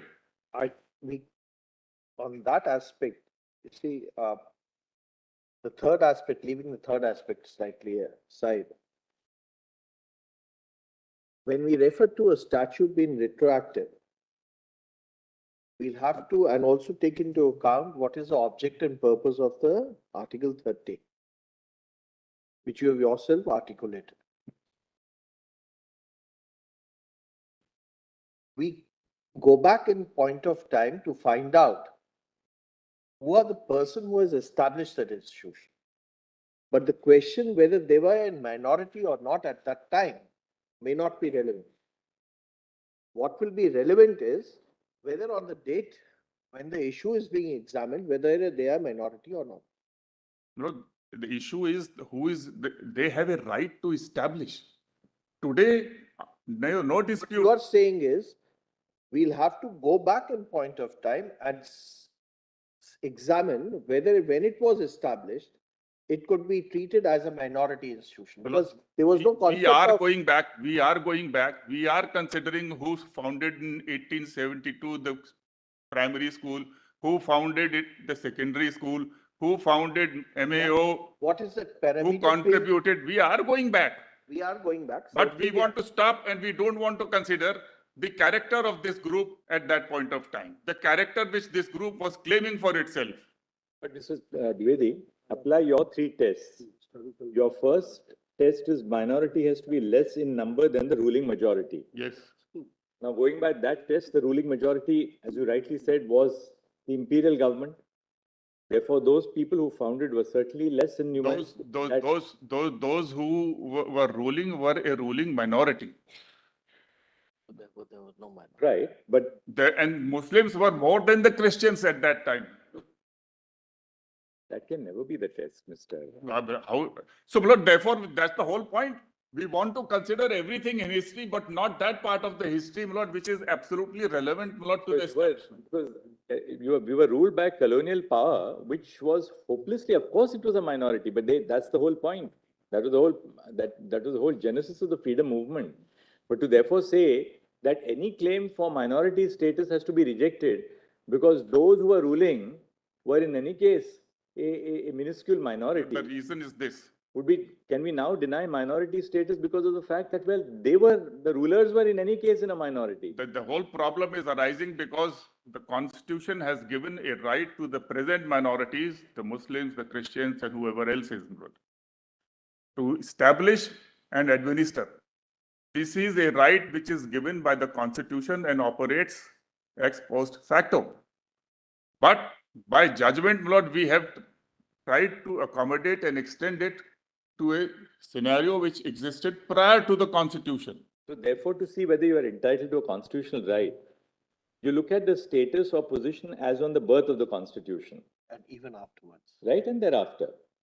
Now, according to you, you have to go all the way back at the point of the birth of the institution. So prior either to the constitution. either we go or we don't go. If we But don't if you have to, do, no, but if you do, the test cannot be the numerical majority in relation to the rulers at that time. has to be, my lords, otherwise if you are not a minority, otherwise what are we doing? What are we doing? We are taking note of, we don't want to take note of the act. Then don't look into the history at all. Look at the act. Act says it has been established, my lord, by the Governor General in Council, the end of the matter. So prior to independence, then according to you, there'll be no minority at all. There Except was those who no are- minority, there was no minority institution at that time. We were all subjects. The Hindus and Muslims were at par. I was as But subject then as they were. Is the sequitur that any institution established prior to independence would not be a minority institution? Yes, that's my humble submission, and this court has committed a error in my humble submission, no, with deference, by not examining this aspect, by simply assuming in every case that. So what is the result? But when the constitution says in Article 30, all minorities, either linguistic or religious. So established, today nobody Right, says. but when it says all minorities, it certainly looks at the position, the sociological position and the historical position prior to the birth of the constitution. It cannot be, my lords, all minorities cannot. Minorities are not created for the first time post The 1950. question which I'm posing for your lordship's kind consideration is the constitution attempting to How did they become minority? imagine, force us to imagine that India was actually a republic in 1920? Or what are we trying to do by taking it backwards? We are caught in a.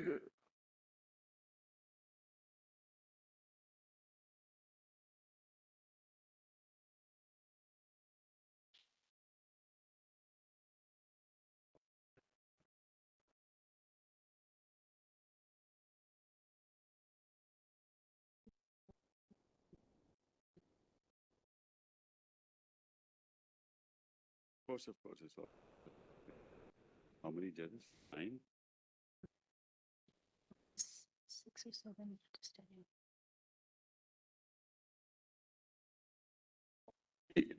Is the consequence of this assumption is not, we are actually trying to take the constitution and applying it retrospectively. We may call it retroactive, or we are applying the principles of it backwards. No, we are actually giving. Not like that. We also have to understand the historical perspective of the constitution. Why did the constitution introduce certain safeguards? It was a safeguard intended to hold out an assurance to communities which were otherwise joining the mainstream of the constitution that you will be protected. One article of that protection was your right to establish and administer educational So, institutions my of lord, your choice. no problem, my lord. After 1950, nobody is contesting. I am also not contesting that all these people who are now actually a minority, they are entitled to establish, and they are establishing. Nobody is preventing them from doing so. The problem is arising only when we are taking these principles back, my lords, and backwards, and not for a few years, but several decades. And then saying, because most of the colleges established by Christian missionaries are between 1850 and 1900. So we take it back 100 years and say that even though you established this institution as a ruler, as governing arm Trivedi, of, there can be number of arguments, counter arguments, etc. Why can't we have more institutions being established of equal status and character or equal excellence? There can be number of arguments on either way. That will not. Real issue is did the Constitution in Article 30 say? The Constitution was certainly aware that there are minorities in India.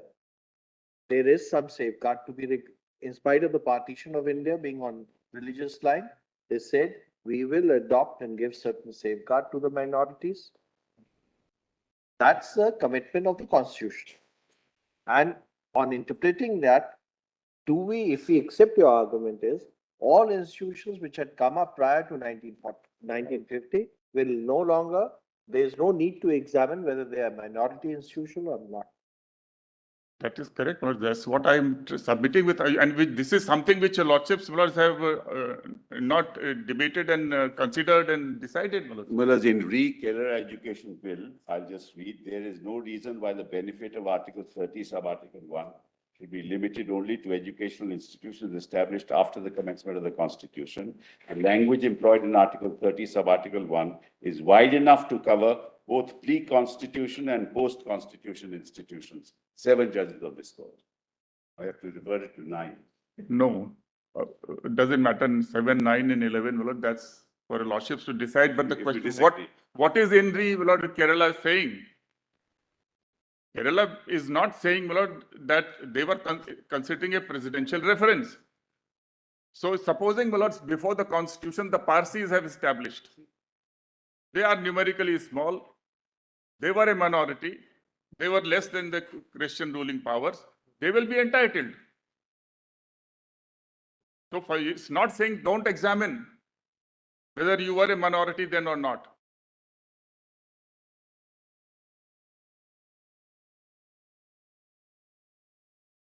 And that is the problem, that there are not really Kerala, other cases also assume, in Patro it's assumed that they are in minority. It would be a very amazing conclusion that Christians who were ruling at that point of time. Today, yes, they are minority. But at that point of time, you ruled over us, you were evangelizing, your mission was that, and we are ready to give a stamp of minority and the benefit of Article 30 to them. So those missionaries who came here and to do evangelization, to act as an arm of colonial rule, with great respect, to confer upon them the status of minority, will be completely, that's not the, no provision in the Constitution, has any intent of being retroactive in this sense.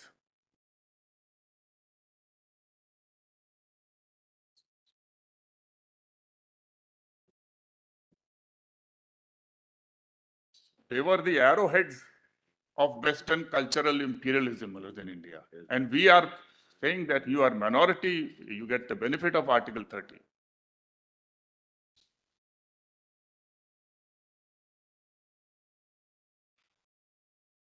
So we forget, we take note only of the fact that Mr. Syed Ahmad Khan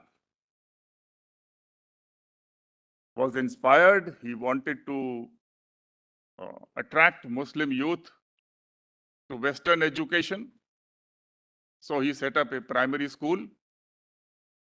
And he set up the primary school in 1872, even while being in the employment of the East India Company and thereafter under the British government.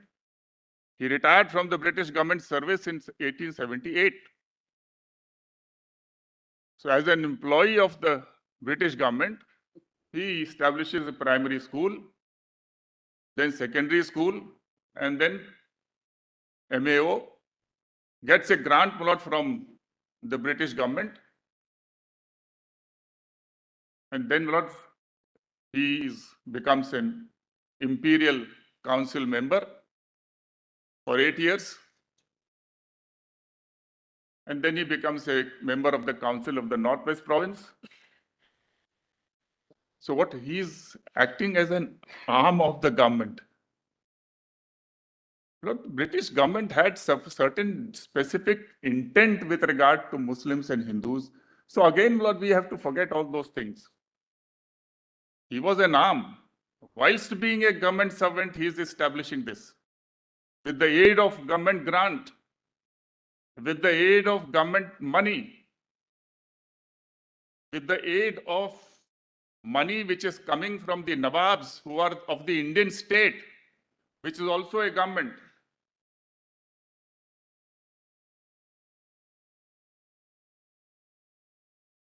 Where is the private community sprinkling maybe here and a small amount of collection? Everything was because of that. Viceroy Leighton will not come all over to inaugurate MAO merely because he was an employee of the government, a sub-judge at that time,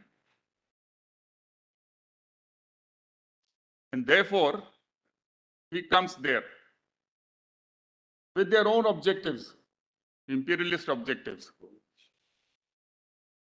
These schools and colleges, the group headed by Mr. Syed Ahmad Khan by itself neither had the right to establish an institution, nor they had the power to establish the institution, nor they had the capacity to establish it. Everything flowed in from the Governor General's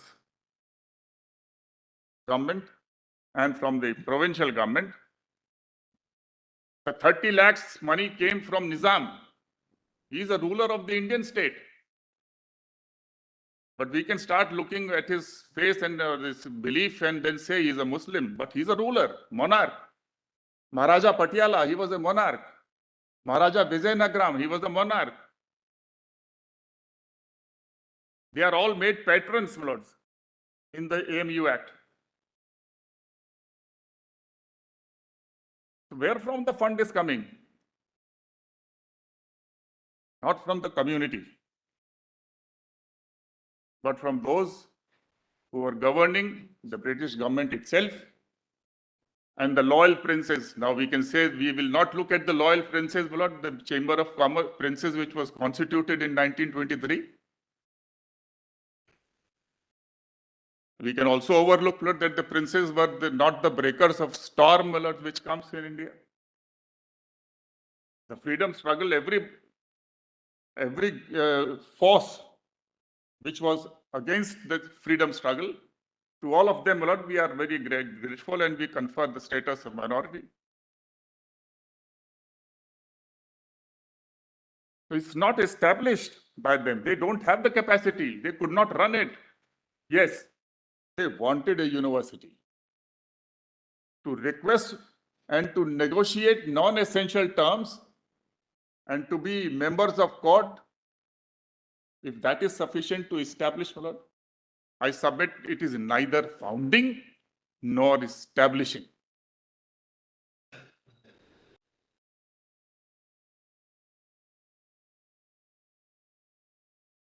Now, what was the status which Syed Ahmad Khan was seeking? I have annexed his own letter. Kindly see my written submission notes at volume 2H.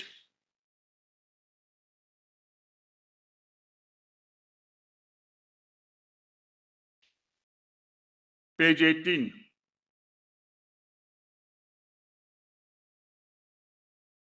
They considered themselves to be a separate nation, not a minority.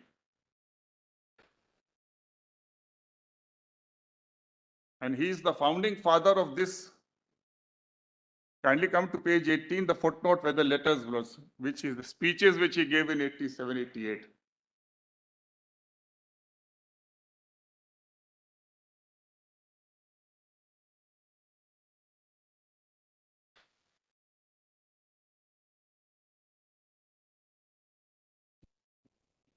Your Lordships have it?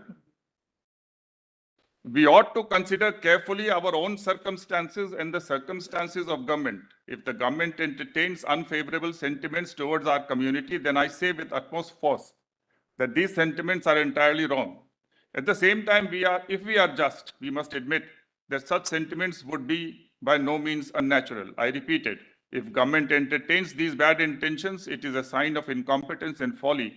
But I say this, we ought to consider whether government can entertain such thoughts or not. Has she any excuse for such suspicions or not? I reply that she certainly has. Think for a moment who you are. What is this nation of ours? We are those who ruled India for 600 or 700 years. From our hands in the country was taken by government into its own. Is it not natural then for the government to entertain such thoughts? Is government so foolish as to suppose that in 70 years we have forgotten all our grandeur and our empire? Although, should government entertain such notions, she is certainly wrong. Yet we must remember, she has ample excuse. We do live on fish, nor we are afraid of using a knife and fork lest we should cut our fingers. Our nation is of the blood of those who made not only Arabia but Asia and Europe to tremble.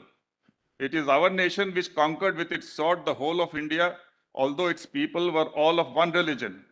I say again that if government entertains suspicions of us, it is wrong, but do her the justice and admit that there is reasonable ground for such suspicion. Can a wise ruler forget what the state of things was so short a time ago? He can never forget it. If then Mohammedans also join the monstrous and unreasonable schemes which are impossible of fulfillment and which are disastrous for the country and for our nation, what will be the result? If the government be wise and Lord Dufferin be a capable viceroy, then he will realize that a Mohammedan agitation is not the same as a Bengali agitation, and he will be bound to apply an adequate remedy. If I were viceroy and my nation took part in this affair, I would first of all drop down on them. In time, Lord Ripon, I happened to be a member of the council. Lord Ripon had a very good heart and kind disposition and a very qualification for a governor. But unfortunately, his hand was weak. His ideas were radical.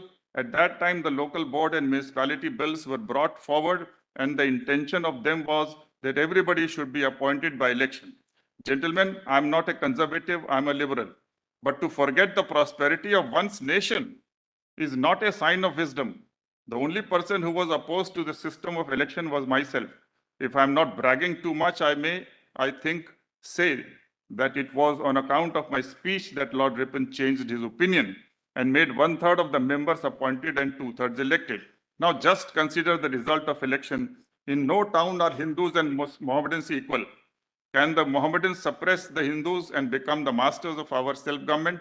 In Calcutta, an old bearded Mohammedan of noble family met me and said that a terrible one of whom calamity has befallen them. In his town, there were 18 elected members, not one of whom was a Mohammedan, all were Hindus. Now he wanted government to appoint some Mohammedan and he hoped government would appoint himself. This is the state of things in all cities.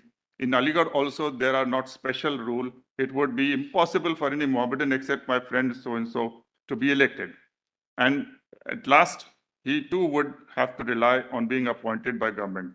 Then how can we walk along a road for which neither we nor the country is prepared? Kindly turn over leaf at the bottom. This is second speech extract. No, the letters are annexed. After this long preface, I wish to explain what method my nation, rather whole country of this country, ought to pursue in political matters. I will treat in regular sequence of the political questions of India so that you may have full opportunity of giving your attention to them. The first of all is this: in whose hand shall the administration and the empire of India rest? Now suppose that all English and the whole English army were to leave India, taking with them all their cannon and their splendid weapons and everything. Then who would be rulers of India? It is possible that under these circumstances, two nations, the Mohammedans and the Hindus, could sit on the same throne and remain equal in power. Most certainly not. It is necessary that one of them should conquer the other and thrust it down. To hope that both could remain equal is to desire the impossible and the inconceivable. At the same time, you must remember that although the number of Mohammedan is less than that of Hindus, and although they contain a far fewer people who have received a high English education, yet they must not be thought insignificant or weak, probably they would be by themselves enough to maintain their own position. But suppose they were not, then our Mussalman brothers, the Pathans, and to come out as a swarm of locusts from the mountain valleys and make rivers of blood to flow from their frontier in the north to the extreme end of Bengal. This thing, who after the departure of English would be conquerors, would rest on the will of God. But until one nation had conquered the other and made it obedient, peace could not reign in the land. This conclusion is based on proof so absolute that no one can deny it. So therefore, my Lord, this is what they thought of themselves. The group, I'm limiting myself to the group which is said to be pioneering, my Lord, the establishment of institution. I'm not talking about the entirety of the Muslims. They were nationalists also. There were people who did not believe in the two-nation theory also. But here is the moving spirit who never thought that he is a minority.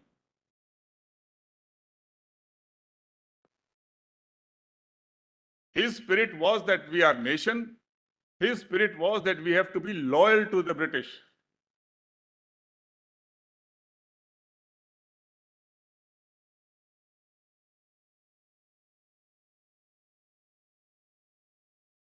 And even the British thought like that. They also said India is a multinational. So this concept of minority was not there.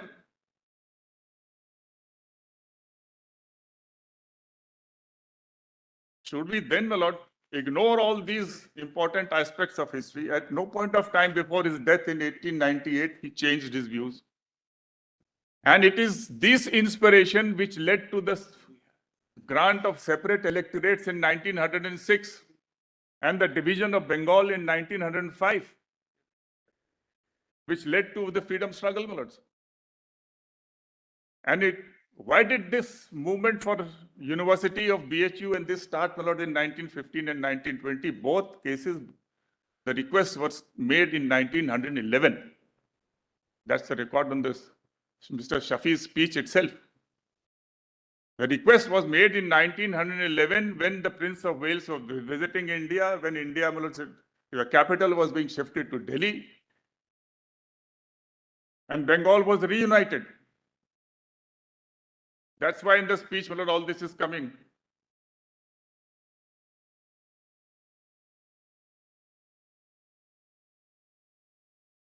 The rise of and the renaissance of Bengal was behind this. So in 1911 it started. They made a request. There were negotiations begun. And at that time, my lord, BHU accepted the terms and conditions, the format, the scheme of administration, and therefore BHU Act was made in 1915. Now, they were resisting, not accepting. Ultimately, they fell in line. All that has been shown to your lordships. So the Governor General says, you accept the BHU pattern. That's the command.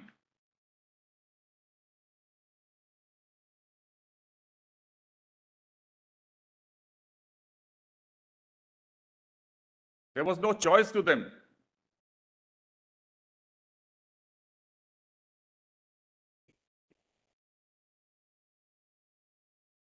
Plus, kindly bear in mind one thing, that the Governor General was the supreme power. He could do whatever it wanted.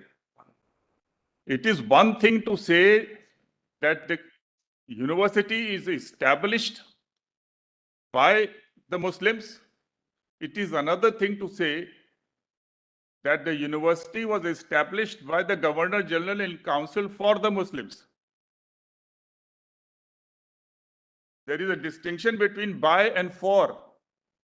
Even today, my lord, the government, the parliament can pass an act saying that for tribals, we are establishing a university. The tribals will be member of the court. So the fact that it is meant for tribals will not mean, my lord, that it has been established by tribals. The tribals may go from Jharkhand, my lord, and Chhattisgarh and the northeast, and they may request the government of India to give them a university.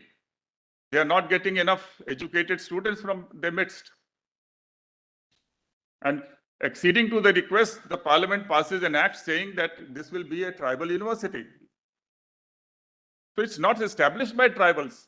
Nothing prevents the Governor General Council to form a university, to establish a university, to found a university for a particular denomination, community, tribals, scheduled caste, whomsoever they wanted. They had absolute power. But what they do in this case, from MAO college to the university is a change of status and level of education.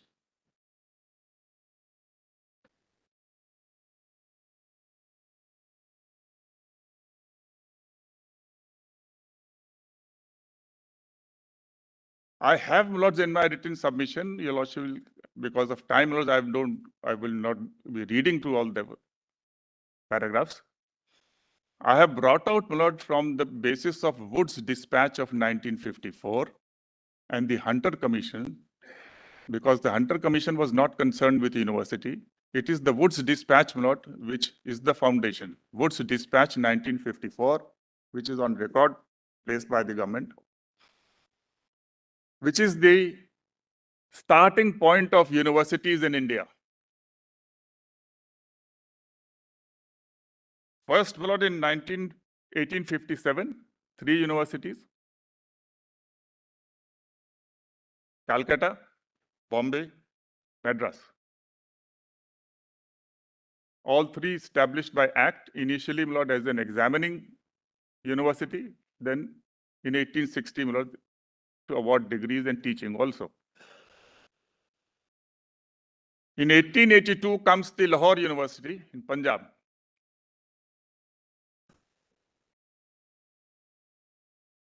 And in 1887,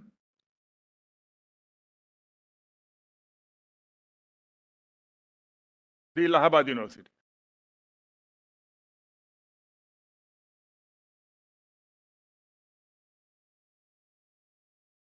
In 1904, after a commission's report in 1902, in 1904, the Indian Universities Act was enacted.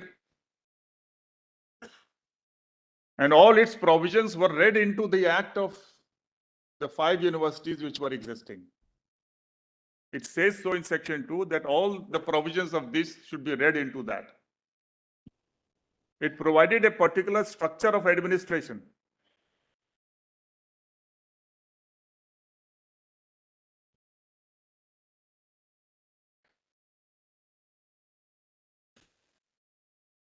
And the format was based on the London University.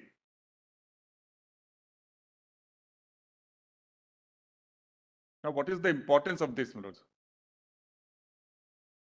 The importance is that while the British government allowed private persons to establish schools and colleges, it kept the power to establish a university to itself.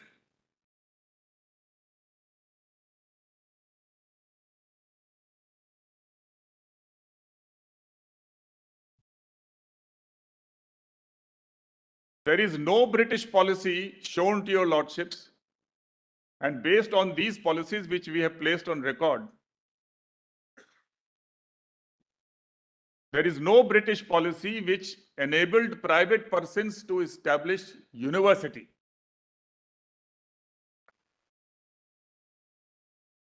That is the reason why the Hindus and Muslims had to make a request to the Governor General in Council, for they alone had the power.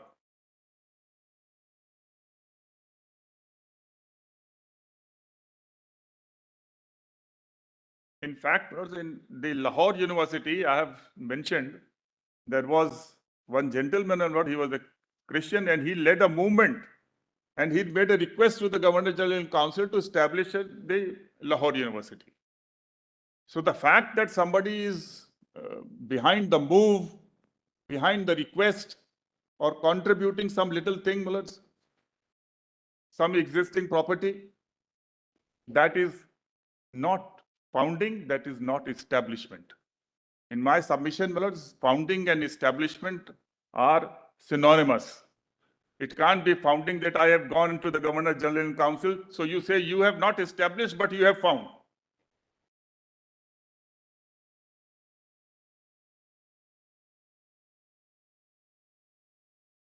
Mr. Sirvai is not right. With great respects to the eminent jurist, my lords. And many a times the lordships have accepted what his criticism, many a times the lordships have not. In the context of Article 30, founding and establishment was bringing into existence is one and the same thing. Founding is not making request. Founding is not going up to the Governor General and meeting some officials and negotiating something non-essential.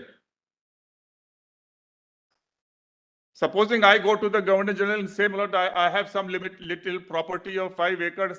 I can't establish university. You please bring in more land, etc. You have enough funds, so you can establish it. Give me some role in this. Is that founding? Is that establishment? So therefore, let us not quibble and semantics. Contextually, it can mean nothing else. Founding is nothing short of bringing the infrastructure, bringing the funds, bringing the faculties, and constituting the framework, the most important, constituting the scheme and framework of the university's functioning.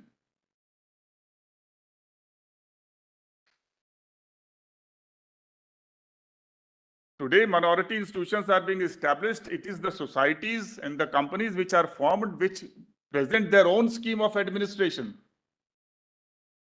They appoint the chancellors, the visitors. So the scheme is formed by them. But Mr. Dwivedi, just as we are concluding, you may reflect on it. Your position, therefore, is at variance with what the Solicitor General argued. Because the Solicitor General argued that there was no prohibition on any private individual establishing a university in British times. If you wanted to do it, you would not have recognition for your degrees. Your position is that, look, there was no question of any private person establishing a university. It had to be done by or under an just a little qualification. Charter of the imperial power. Yes, just a little qualification that this is in the context of universities whose qualifications and degrees are recognized. Private universities, you can go and establish, your degrees will not be recognized. I'm limiting my submission to universities whose degrees are recognized, who are imparting Western education, Western science, liberal arts. If you are having a Sanskrit university of your own private, that's a different thing. That we had from long back, Nalanda universities and all that. University is not a concept which is emerging for the first time, but that's what they wanted. Solicitor also said the same thing.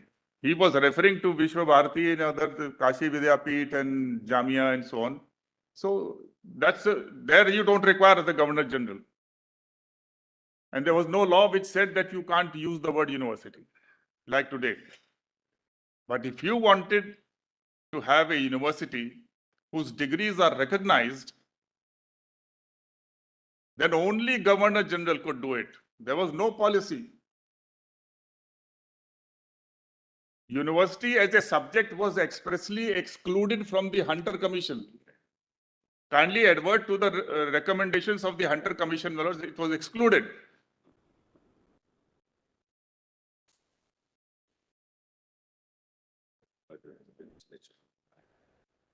So they went to the Governor General because they had no adequate land, they didn't have adequate funds, no capacity, and they knew that it can't be established unless Governor General creates it. Come back after lunch.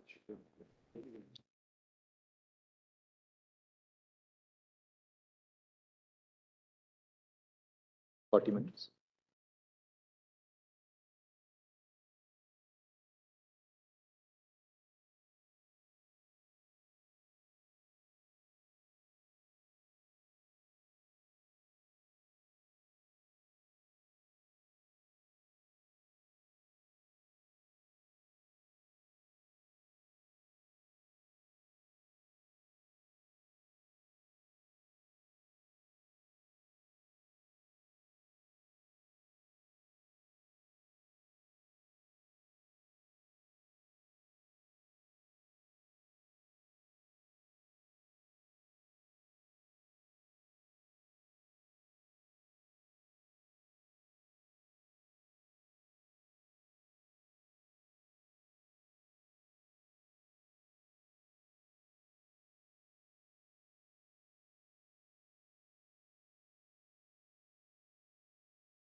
Yes, Mr. Dwivedi.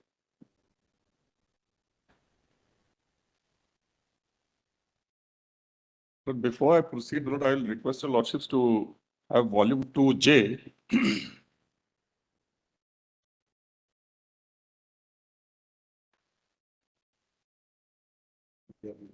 Page 4.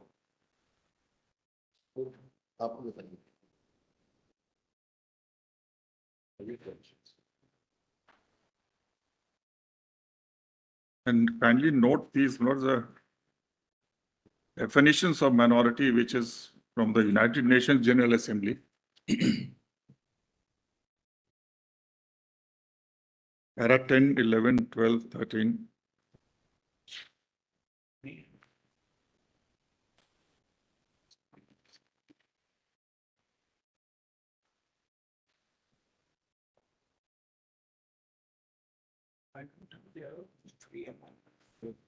The first definition is designed by Francesco Capatorti, Italian lawyer who was a representative of the Italy in United Nations General Assembly, which was slightly modified then by the Canadian judge. Which page? Oh, 4. Yep, volume 2J, that's the additional written submission. Volume 2J, page 4.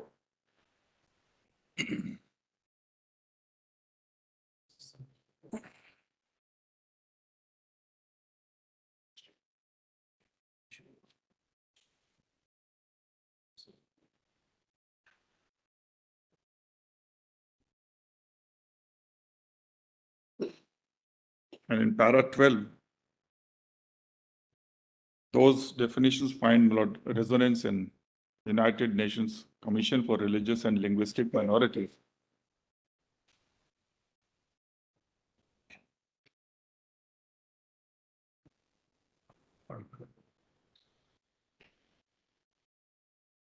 I'm sorry, it's the Indian. It's the Indian National Commission for Religious and Linguistic Minorities. And then from Britannica. And this, my lord, I had already submitted that is actually flowing from the objective of Article 30, the idea of dominance. Otherwise, Article 30 is not required.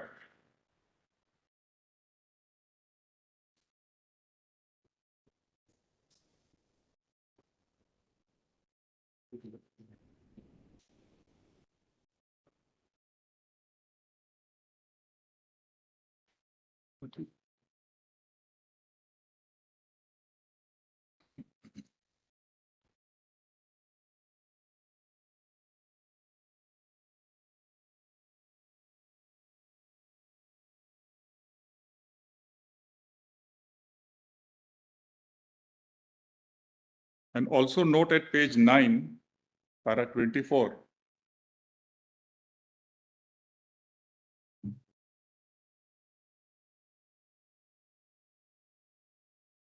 If we go by the question of dominance, Yes.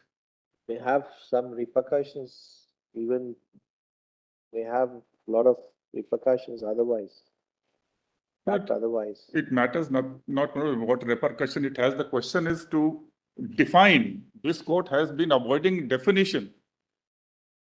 So let's define it appropriately, my lord, and then everything, my lord, in every case it can be applied. Otherwise,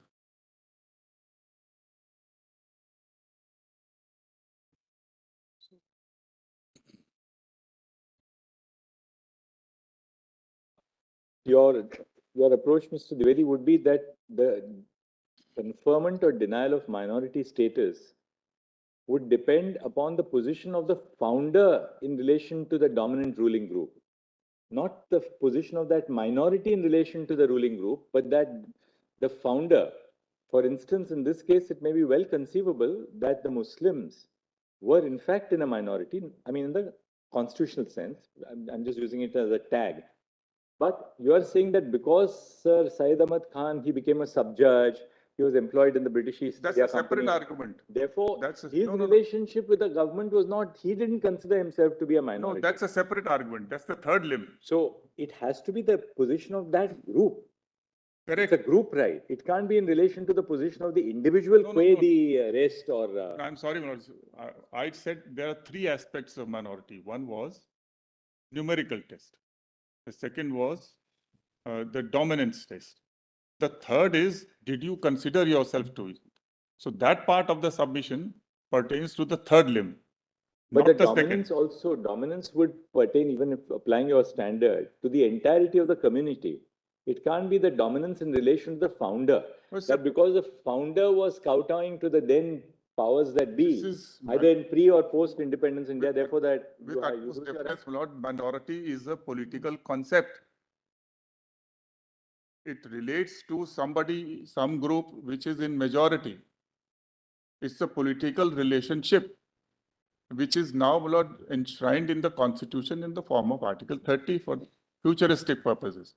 For Now- instance, say a political party in a state may regard a particular minority A. I'm not taking any particular name of any minority group.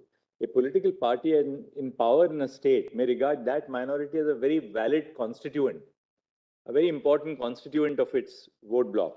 Does that mean that therefore, though numerically it is in a minority, or it performs or it fulfills all the indicia of a minority, because it is regarded as a very important ingredient of the ruling bloc, therefore it will be denied minority status under Article 30? I'm not saying this in Because the. this will become subjective then. No, no, no. I'm not saying in the context of the government which of the day.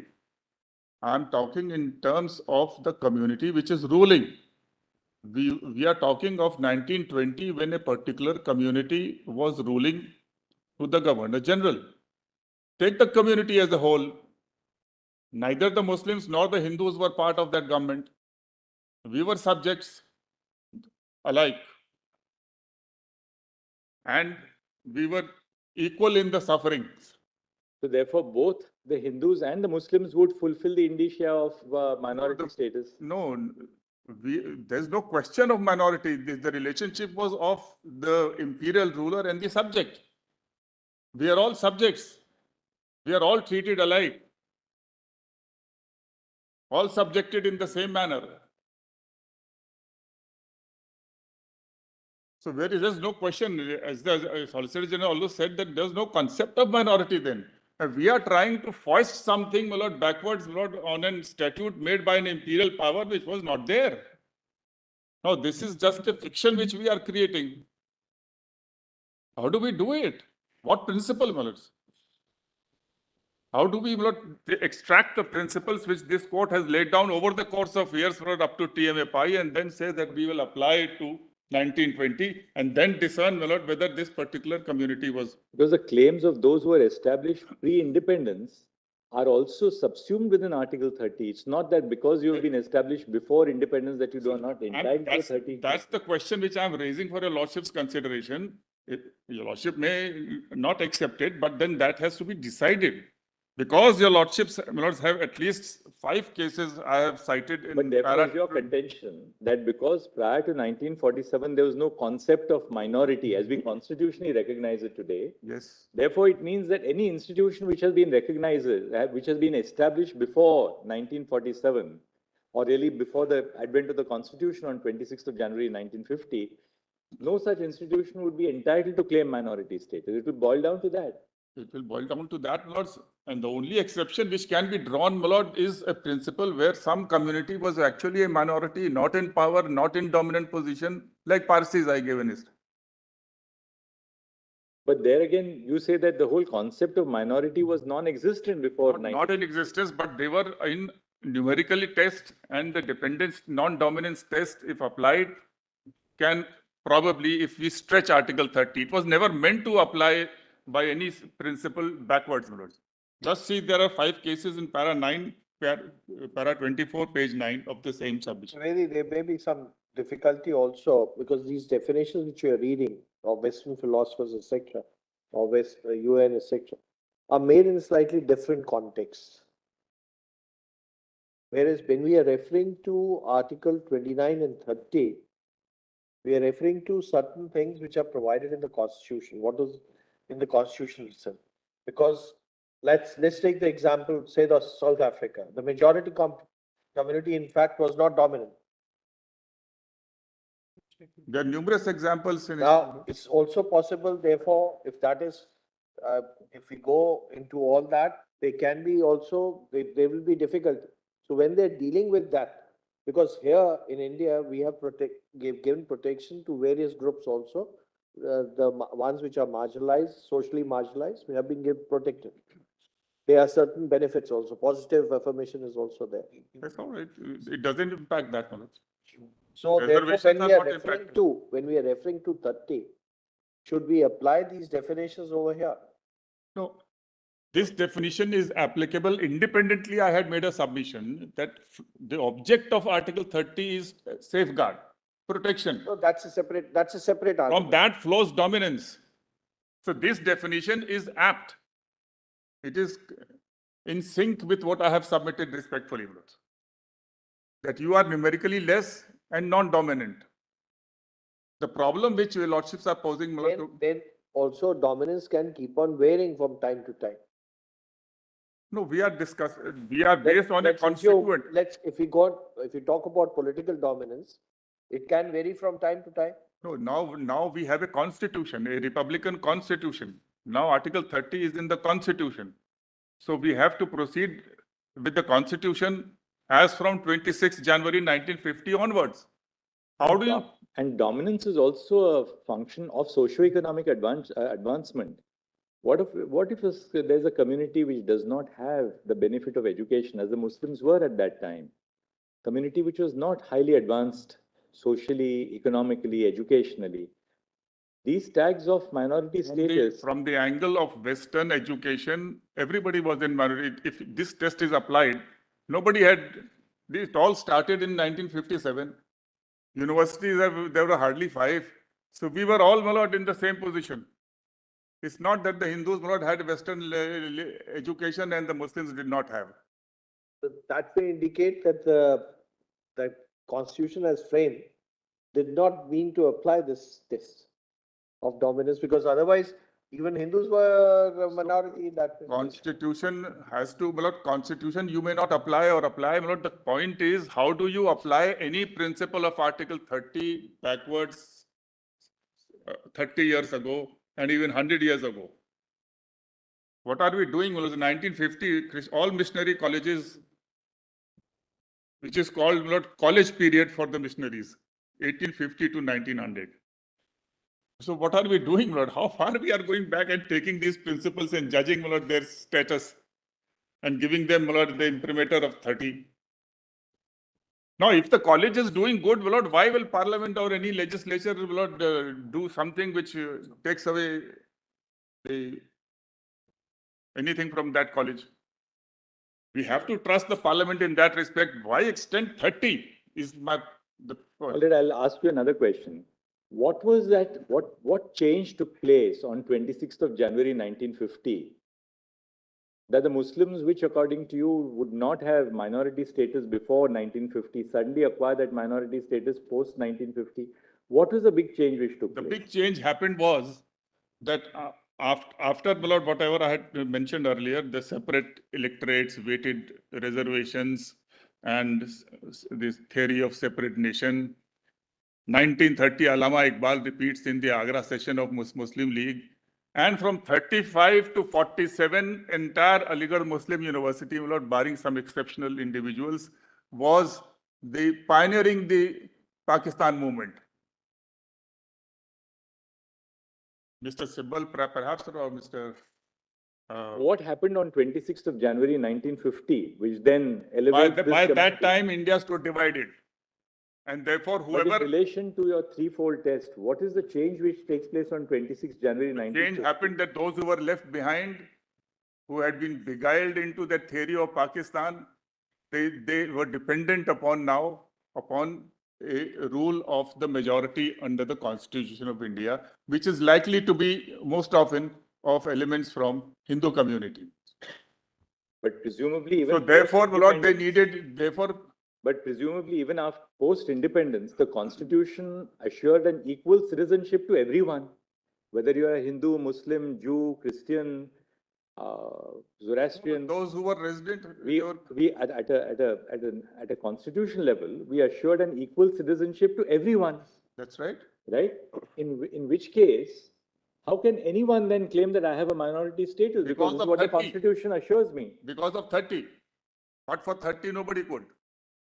But that begs the question, because what does 30 recognize in terms of a 30 minority? recognizes only this, that you are a group of people who have got subscribed to a different religion, you have a different culture, you subscribe to a different script and language, Urdu, and therefore that needs But protection. these are sociological features. These are sociological features. And those sociological features existed even prior to 1950. But it makes no difference whether it existed or did not exist. Before the British came, they were the rulers. It was a question of alliance and loyalty between two rulers of the past. So even if you go back, how many years will we go back?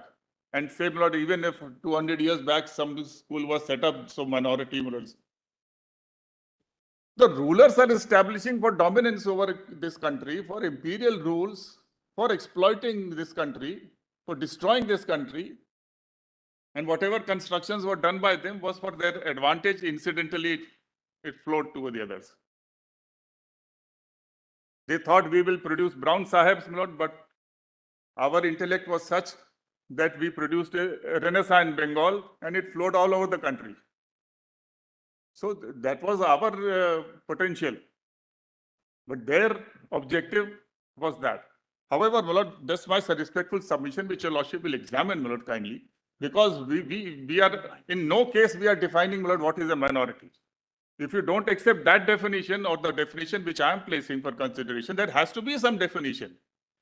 If you apply see another angle, if you simply apply the numerical test, what happens? Let's take Kerala. Now, nobody is in majority. Let's assume, that there are Hindus, Muslims, and Christians, and each of them are at 33% or 35%, 30%. So how do you apply, decide who is minority? So please define. These cases will come. And the reference requires decision. Now, nobody is in majority in there. It has to be some combination. Christians, Muslim, Hindu, Muslims or Hindu, Christians somewhere. I mean, this electoral politics will play out in its own way. But how will you decide? If you have simply a numerical test, then how do you decide Kerala? Nobody is in above 50%. Nobody is a majority. So if we need a definition, and now it's high time 2024, if we still don't decide the definition of minority, which the framers did not decide. So we need a definition. And we had the best test is objective test. Why was 30 needed? It's a safeguard and a protection. And the next question will be from whom? From the ruling majority. The fear, what was that fear? The whole argument for creating Pakistan was the fear of Hindu domination. We want a separate homeland. So the fear of Hindu domination, which was there, and it lingered. Kindly see what Syed Ahmad Khan says, we have not forgotten and we will not forget. They did not forget in 47 also.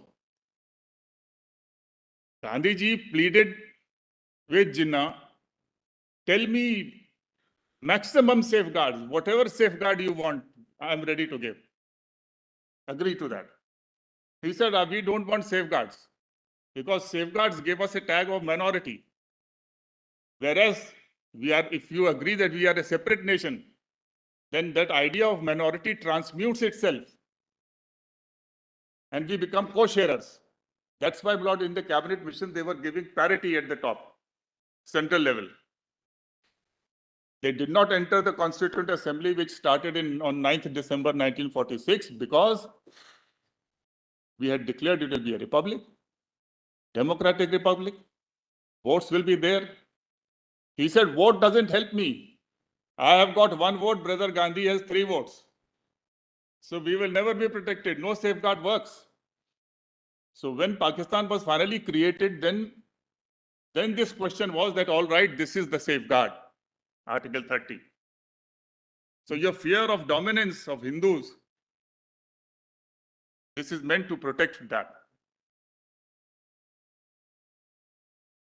So that's the objective, my lords, and I would request, my lord, that we can't look at history, my lord.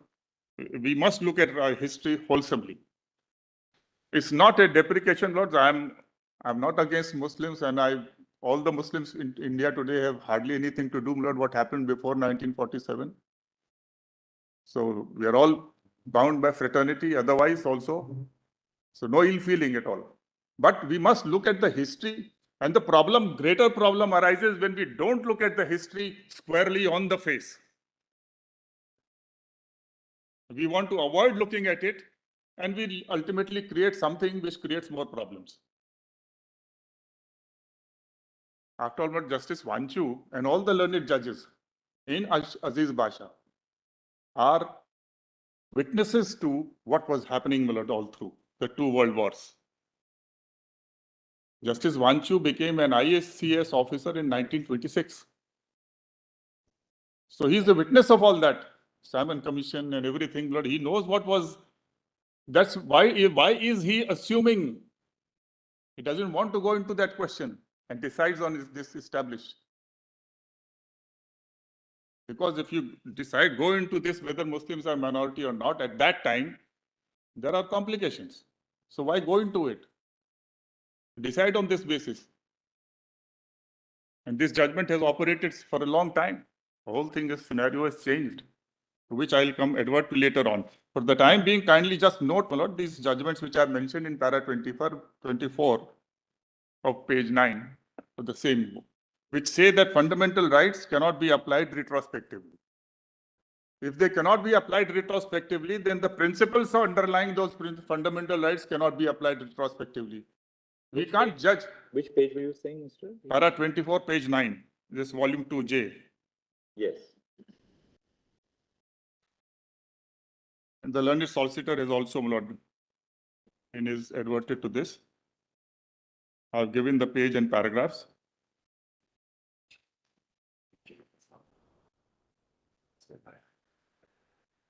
Some of the cases he has elaborated in his written submissions. I'm not reading these cases. It's well settled. But what follows from these judgments which say that fundamental rights cannot be applied? So we say now, fundamental rights will not apply retrospectively, but the spirit, the fundamental, the principles, etc., my lord, we will project it backwards and judge them from that angle today. But no constitutional principle permits that.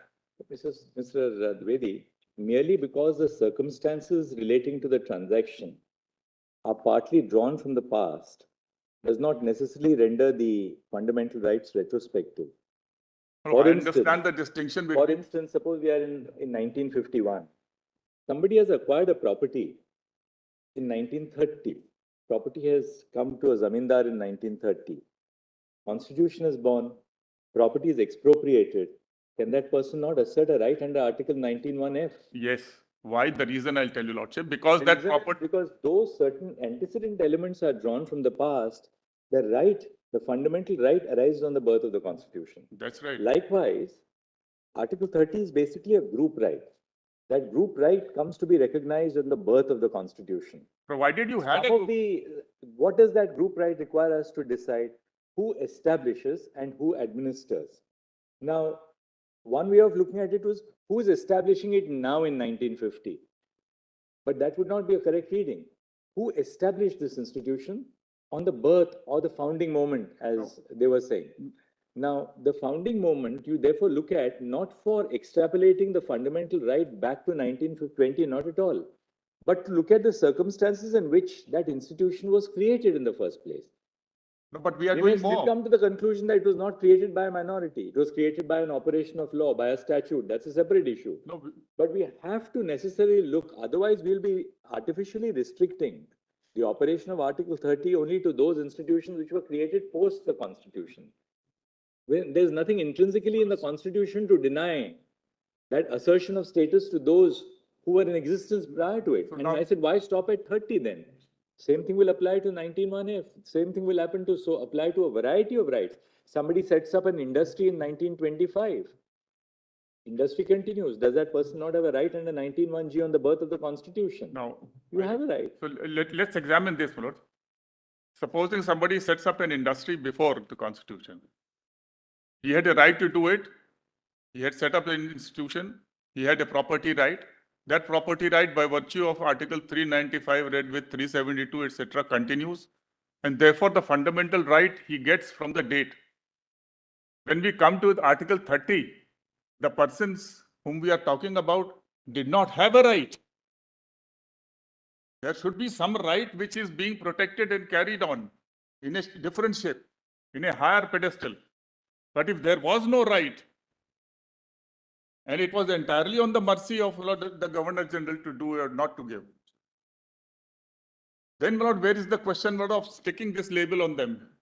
There was no concept of minority, there was no right of minorities, there was no duties of minorities, no provision.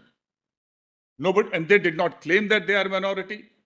Yet, my lord, we are trying to project 30, my lord. So the two examples, my lord, with greatest respect, my lord, rather redound in my favor of my submission. Where you had a right, certainly it will continue and it can be elevated also. But if you had no right, and there was no concept of minority, and you never considered yourself to be minority, rather you rejected it. When it was told to you that you are minority, said no. Kindly just have a lot from the document from the transfer of power, very interesting.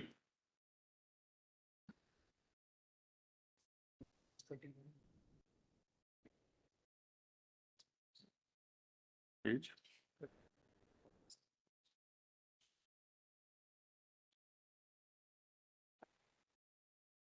Same volume, page 31, written submission.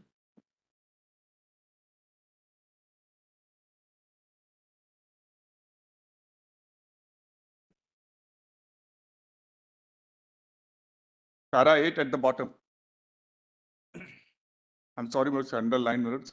Where will you catch it, Mr. Dwivedi? This volume 2J, which your lordships were having. I will next. Page 31. This is from the transfer of power. Yes. Page 31, para 8. I was therefore led to ask myself, what is this element in Muslim thought which finds expression in Pakistan? It derives, it seemed to me, from a revolt against the allied concepts of minority and safeguards.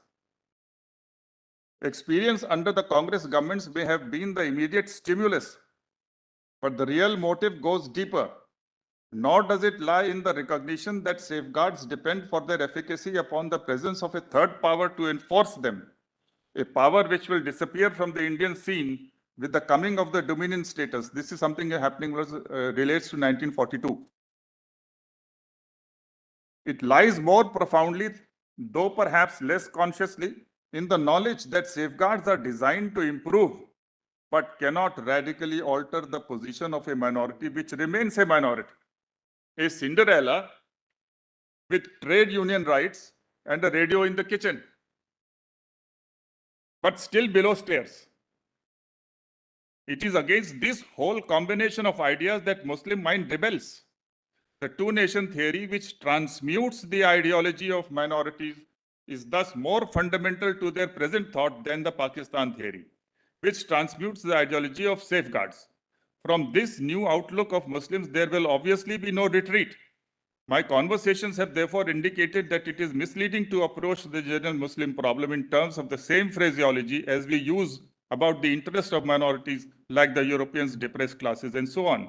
Some new terminology is needed to keep our consideration of this problem on the right lines. Terminology which recognizes the problem is one of sharing of power rather than qualifying the terms on which power is exercised by a majority.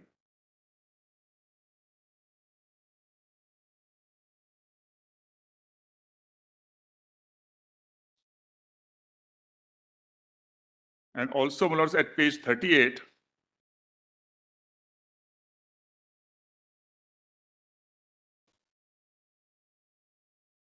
so both the Muslims and the ruling power of the time considered them to be a nation. They rejected minority. And we are trying to give that imprint. Kindly have the last page at page 38.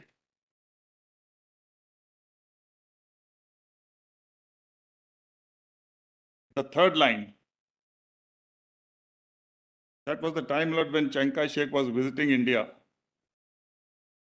When the INA forces had marched and reached Imphal, my lords.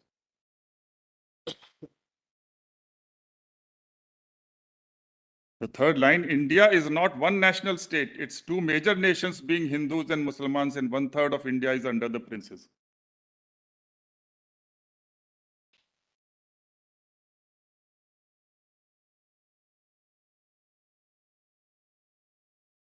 So unlike the case of industry and property, etc., my lord, where the rights were in existence and our constitution transmutes it into a higher level, protected it by fundamental rights under 1940. But here, something which they are rejecting, which don't agree with, we are then by 30, my lord.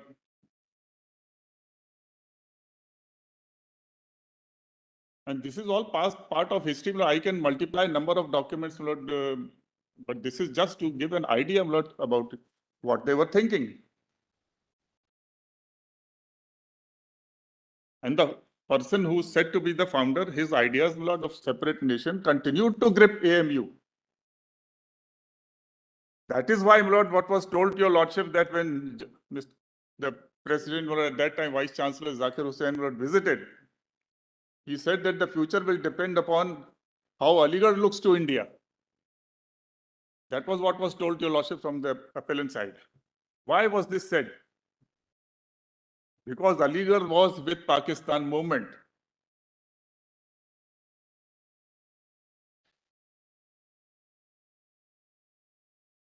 And a large number of students and teachers all migrated to Pakistan also.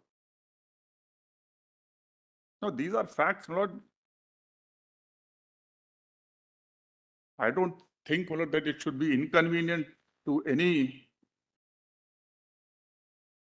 person that this is being stated, but because we must face the truth and then see whether 30 can still be applied.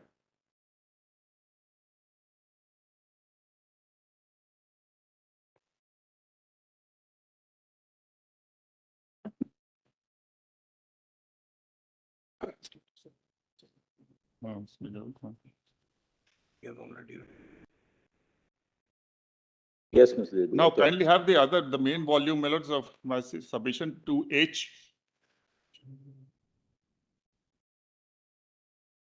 Before wait. Page 8.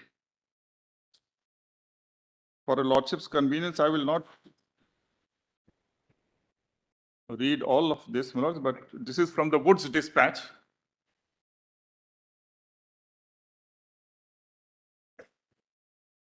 Which we have enclosed as R1. I have extracted the relevant portion. Page? Page 8, paragraph 11B. 11A is Macaulay's extract.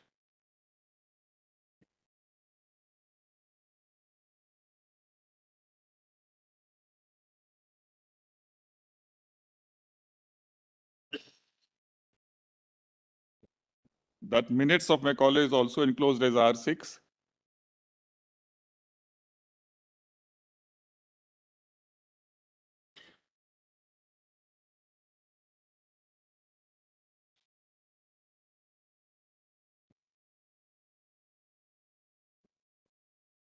Page 9 is the relevant portion, Muller. That is para 35.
The 11B at page 8.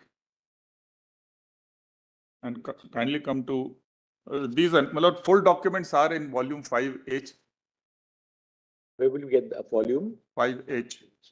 Because the Hunter Commission, etc. is pretty thick volume, so we separately. All these documents in this written submission are separately compiled in 5H. Now please turn to page 9.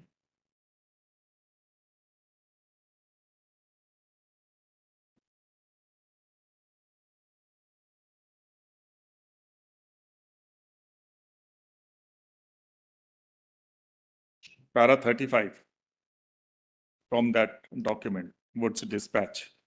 We shall be ready to sanction the creation of an university at Madras or in any other part of India where a sufficient number of institutions exist from which properly qualified candidates for degrees could be supplied.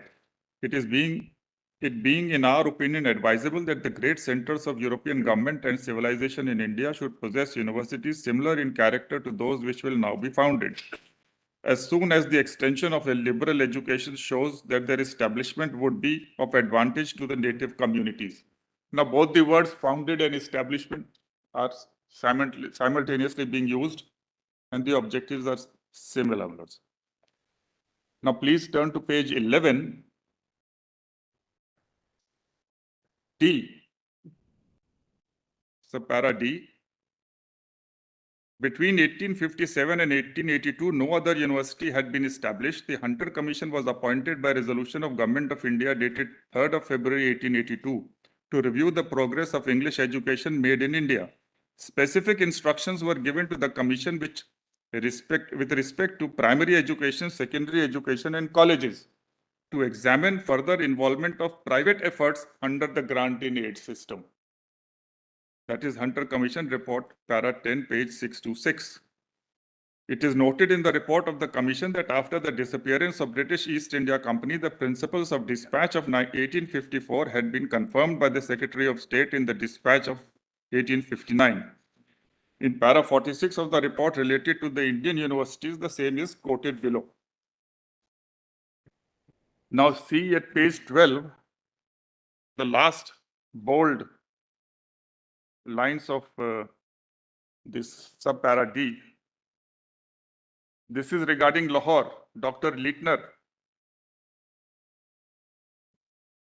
was a very prominent place. It is mainly an examining body, but exercises variety of functions for the promotion of literature and education. Its distinguishing features are that it owns its origin to other than state efforts, and that is designed to give special encouragement to Oriental studies. So somebody or the other obviously will go and request that Now we need in the northwest frontier provinces, we need a university. There's no university. So merely because somebody is requesting, contributing some little thing,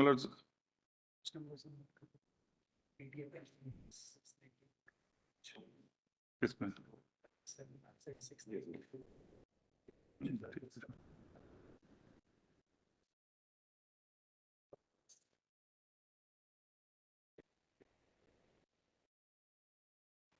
So therefore, Lords, at that time, there was no policy. That's what I had submitted, and these documents show that up to the level of college, private efforts, grant in aid, otherwise there was no policy. Committee बंद करना Now है। with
Lord, may I now move on to some 2-3 aspects of the Act only? Because almost everything has been covered, so I don't want to retrace all those things. If your Lordship has volume 4C,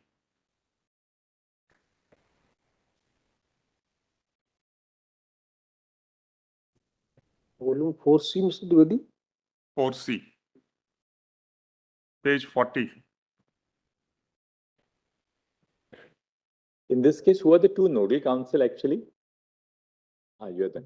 If you can just overnight, maybe give us a master index, like, we had in Article 370 with, act to be found in this. The documents, you can give us a master index, then the judgments. So Basha, other judgments, which are the volumes. So it becomes easier when you are dictating in the end, or even to read it before the, as we go along.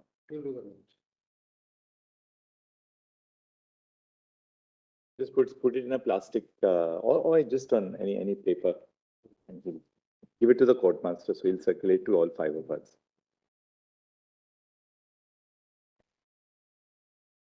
And Yes. page 40, at the bottom, Mr. Shafi, who's introducing the bill, he is a member of the council, executive council.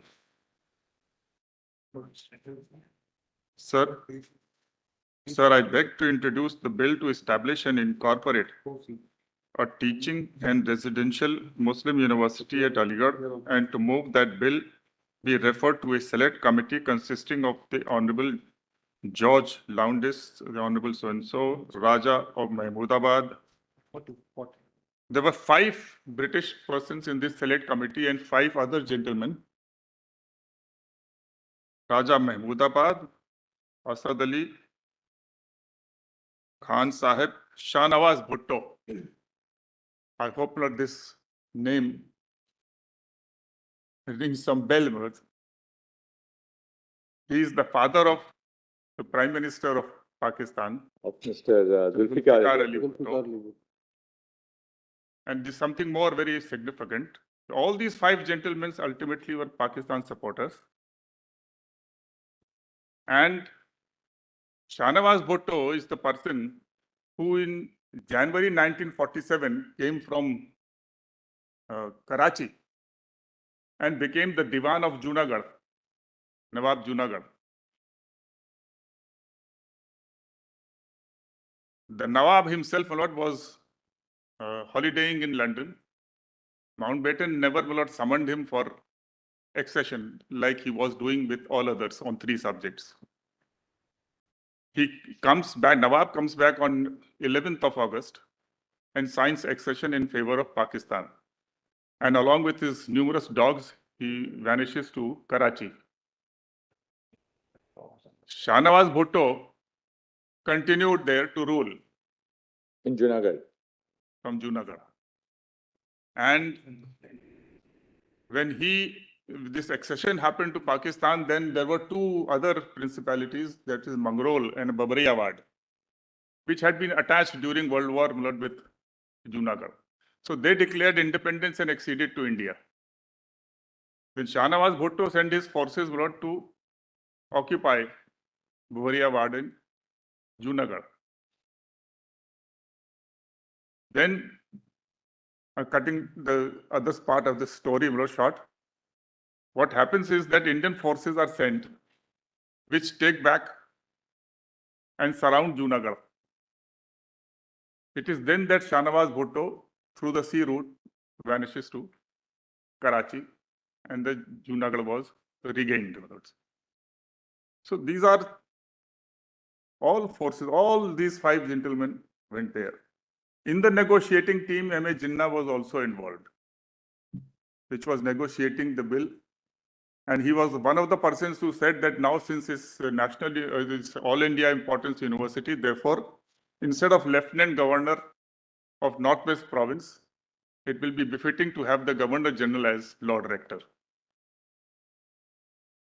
So this is one aspect which I wanted to point out to your lordships, that the British, in the scenario of Rowlatt Act 1919 and Khilafat movement, the discovery of oil in the Middle East and obtaining of the mandate in Palestine by the British imperialists, all these circumstances, certain things were being done by the HMG and the Governor General, which is known to everybody. Drive a wedge.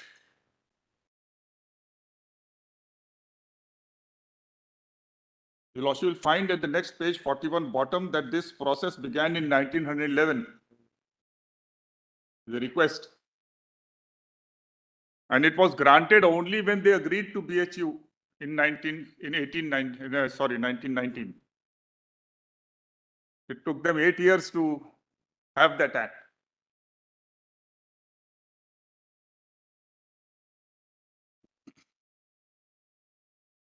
This is one aspect, Lords. The second aspect is, Lord, what is the significance of this office of Lord Rector?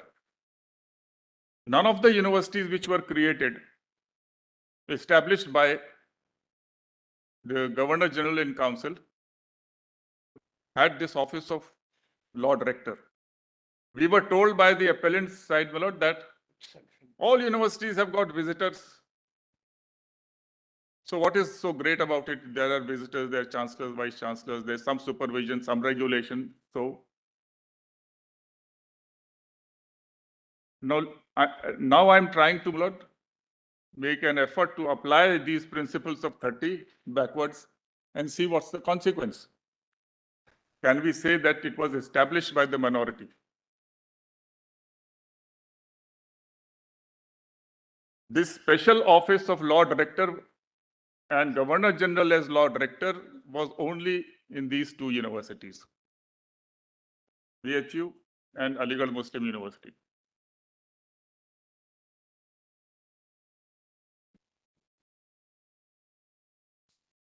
The second feature is that unlike the visitors, even in the acts passed subsequent to the independence under the Constitution of India, the visitors have a very limited power of supervising, causing an inspection to happen and giving a show cause, giving some advice and directions. Nothing else. No visitor in no university, public or private, has got a power to make, approve, amend, modify statutes, ordinances.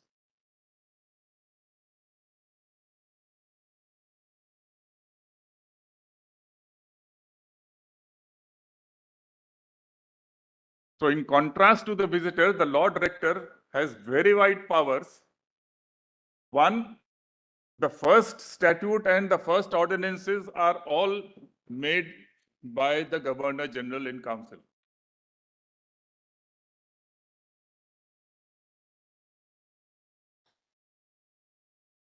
And no amendment can be enforced merely at the will of the court or the visitor's body, visiting board.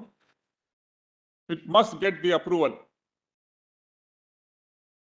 So ultimately, amendment can happen only at the will of the Governor General and nobody else, the Lord Rector.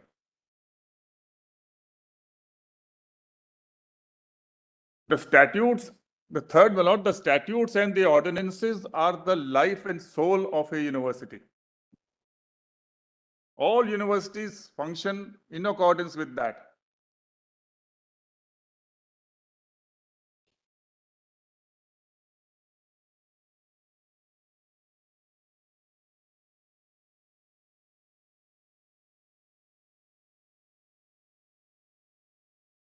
The Aligarh Muslim University Act provides specifically that admissions will happen in accordance with the statutes and accordance with the ordinances.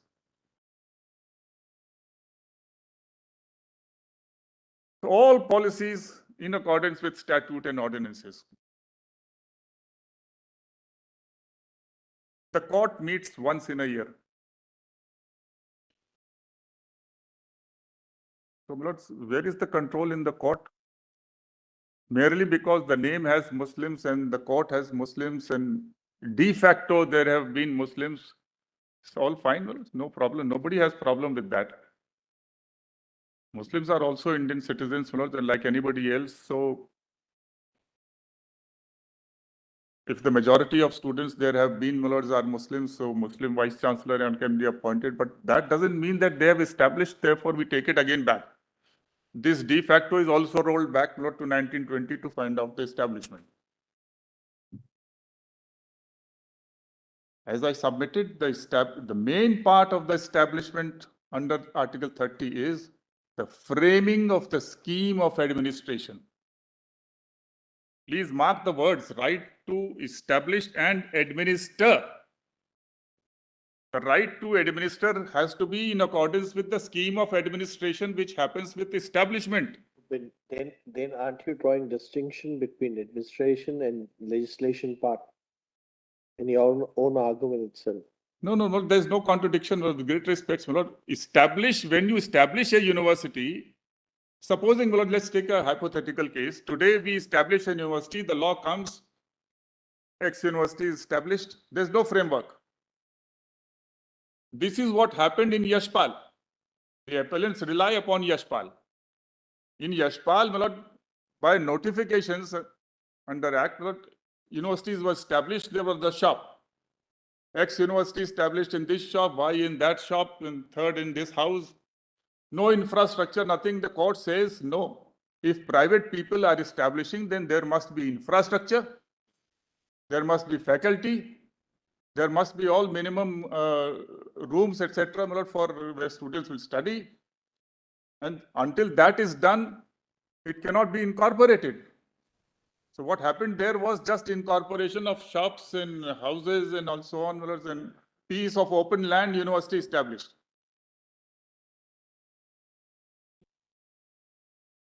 Government, they said, may do that because government has obligations, constitutional obligations, it will establish, it has funds and everything.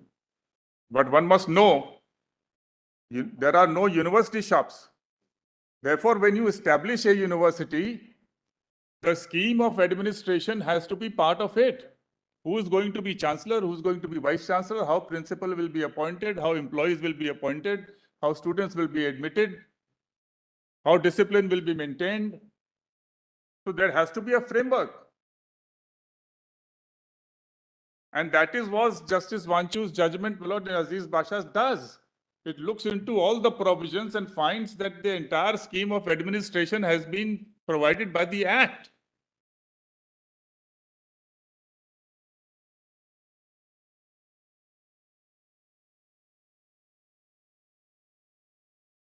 Their role in the framing of the scheme of administration is very minimal in non-essential parts. Otherwise, BHU framework was there, you have to follow that. Some little changes were done because university became a central subject. So this rector, my lord, is a concept borrowed from the London universities, especially the 1858 Act where Scotland University was formed. From there, my lord, they took this. And rector, my lord, is considered to be a leader of the university. So this is not a mere change of nomenclature that instead of visitor, we are having rector. And who is made, my lord? Lord Rector. That's added upon it, the Governor General, the supreme power on the soil of India.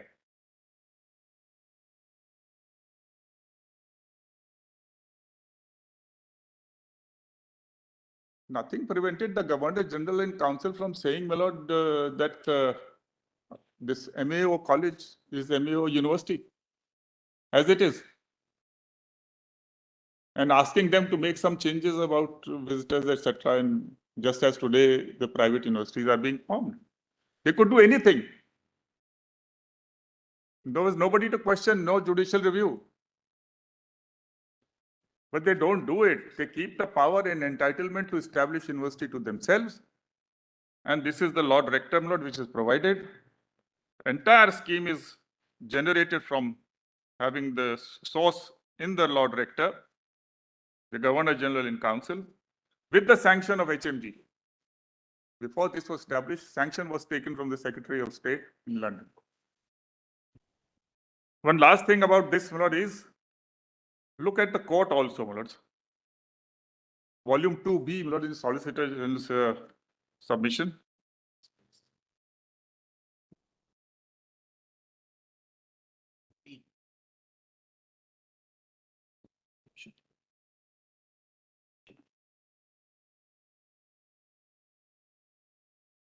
Your Lordship will not find the 124 members are the founder members. In the statute, the Act says members will be as per the statute. The statute has ordinary members and founder members. Which page are you reading? I'm just giving that one the six statute number. Members wala kaun sa hai?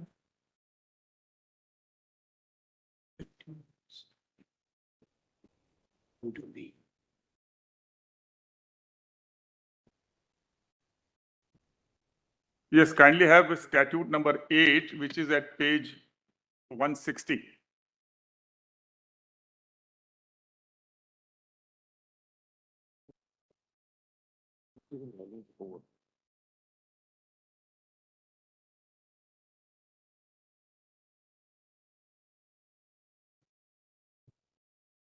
Class 1 is ex officio members. Class 2 is foundation members. Class 3 is life members, and class 4 is ordinary members.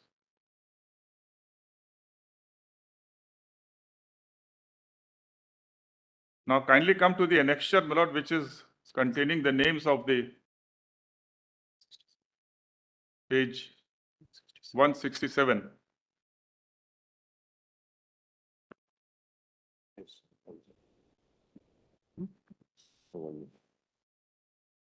There's hardly any connect with the MAO college. It's past students, past teachers, or those who were from all over India, from even Indian states. The Nawabs are members, retired director of public instruction. Almost half of them are in the service of British government in different parts of the countries, from Northwest to Bengal and from Kerala to here.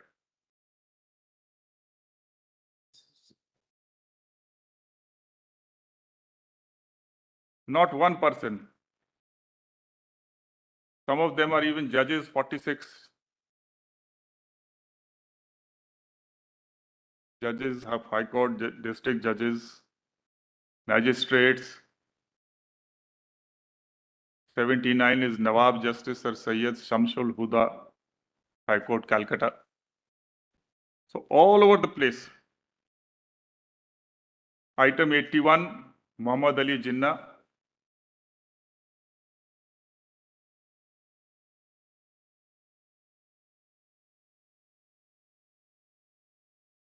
So people from Karachi, Punjab and all, 124 members in all.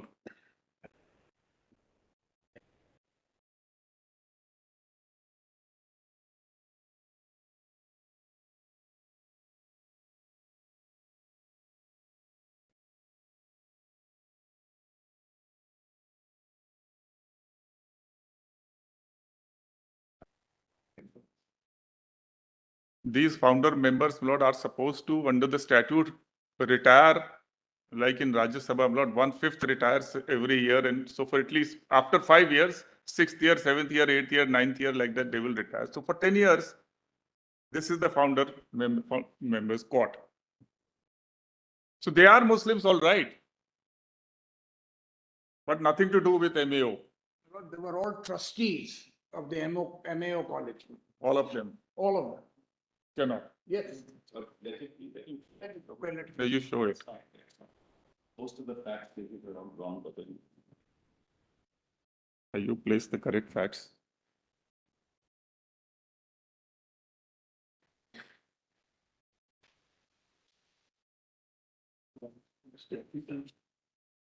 Now with this, my lords, The last submission which I would like to place is about stare decisis, my lord. Stare decisis.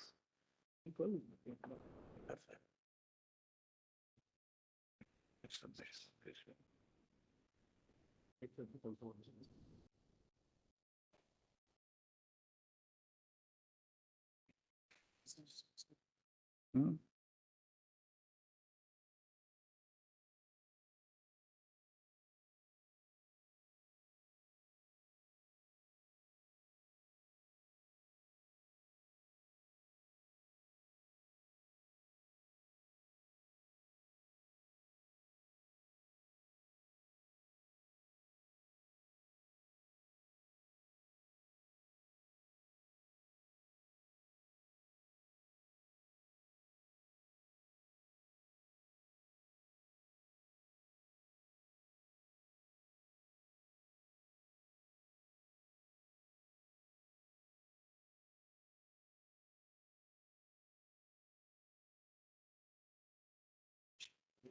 What do you have to say on stare decisis? Lord, before this, just a reference, Lord, in one of the queries, Lord, of my lords, there was allusion to a legally positive approach, my lord, in this, my lord. Or the submission is, my lord, that legal positivism, my lord, does not involve any retrospectivity. It only, my lord, is concerned with infusing whether moral principles, my lord, can be utilized to interpret statutes, my lord. So various authors, in any case, my lord, the gods of legal positivism, my lords, are not at one. They are varied and in conflict. So very difficult to choose, my lord. However, my lords, the best approach would be of Hart, my lord, or Austin. But that also it's limited to infusing moral principles. Our court, my lord, I have given three judgments at page 9 of my additional submission, where the lordships have rejected the infusion of moral principles. However, my lord, today we are talking about constitutional morality, etc. So at the highest, my lord, even if we have to infuse and inject the principles of constitutional morality and drawn from the provisions of the Constitution, it would be to interpret, my lord, the act. But we are faced with an entirely different question. Therefore, that approach, in my respectful submission, with utmost deference, my lord, may not be appropriate. With this, I come to stare decisis. Lord, my submission is, as Solicitor General has already indicated, Lord, this is a stand-alone university. The act, stand-alone act, creating a university of the kind it is. The judgment in Aziz Basha is statute specific. It analyzes the particular act and comes to a certain conclusion.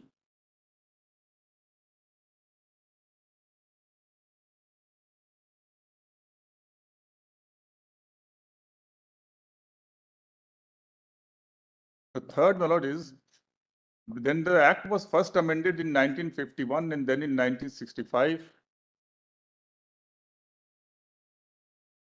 Some individuals had come to the court. The Aligarh Muslim University never intervened.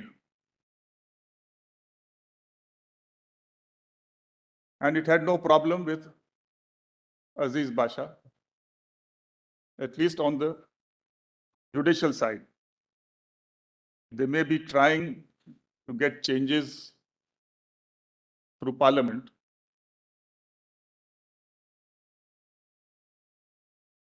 Which obviously has to proceed on the footing that the judgment is good and we have to alter the basis, etc. And whether they have succeeded or not is a different question. But the parliament also will proceed on the footing that the judgment is good and how to change the basis. Now, this judgment, my lords, being statute specific and concerning one university, has been implemented by the government for a long period of time.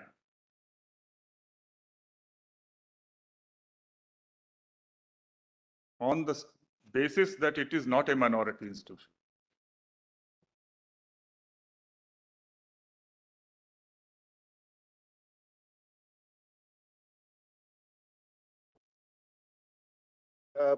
On factual aspect,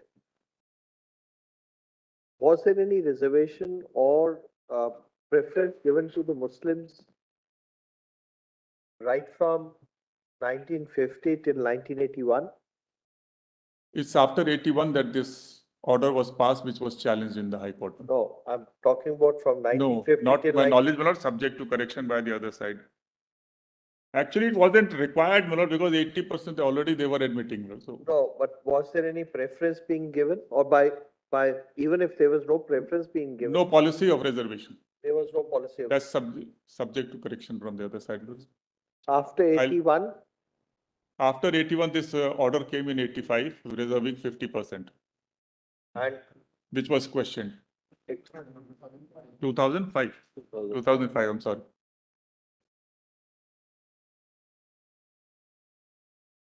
because what was said by, I think it was stated by them, preference was being given to the schools which were affiliated to the AME. And they were giving preference in admissions in the college itself. So not perhaps in a formal way, but yeah, they were controlling a lot. So they were principals and all those. So therefore they were admitting that way. That's what de facto submission is, my lord, that the vice chancellors were there, the principal was there, and so on. So now this judgment, my lords, has been implemented. Now, please see, my lord, when MAO asked the Governor General to establish the university, what was their contribution in the MAO college? Look at the establishment today, which was shown to your lordships. It's not the same thing. 74 acres of land.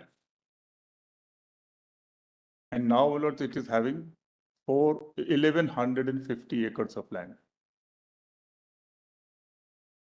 The government of India is in today's budget is 1,000 crores.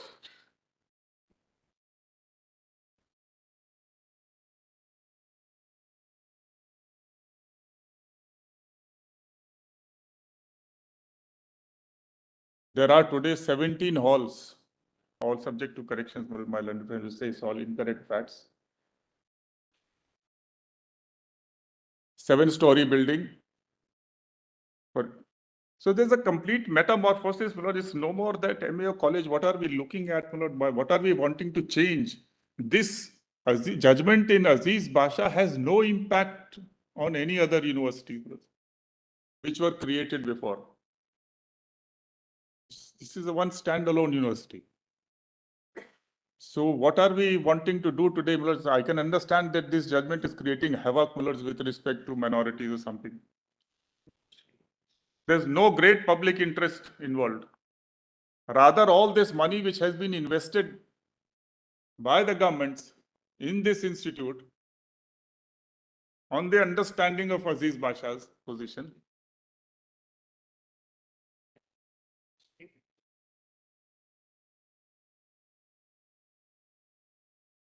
Now that can't be taken away now, so we take back all those buildings, etc. You go and establish. Nobody has the right to a grant. There may well be, my lord, consequences which are adverse. So there's no public mischief happening. And I have, my lord, mentioned certain judgments. Page 6. At page 56 of volume 2H.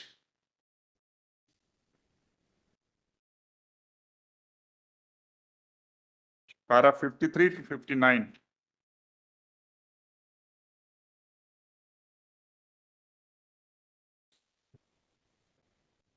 शेरवाई किसमें है?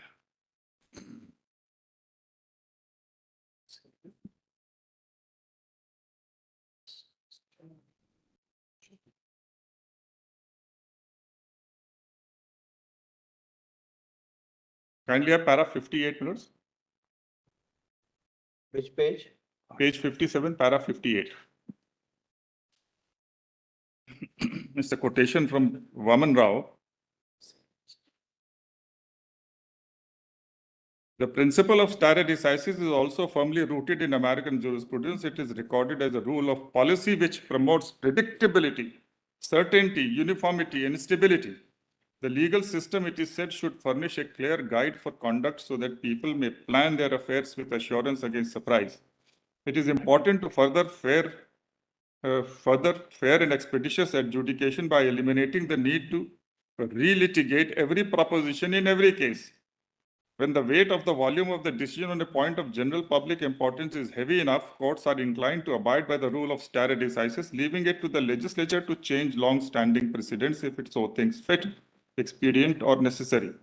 In Bernard so-and-so, Justice Brandeis stated that stare decisis is usually the wise policy because in most matters it is more important that the applicable rule of law be settled than it be settled right.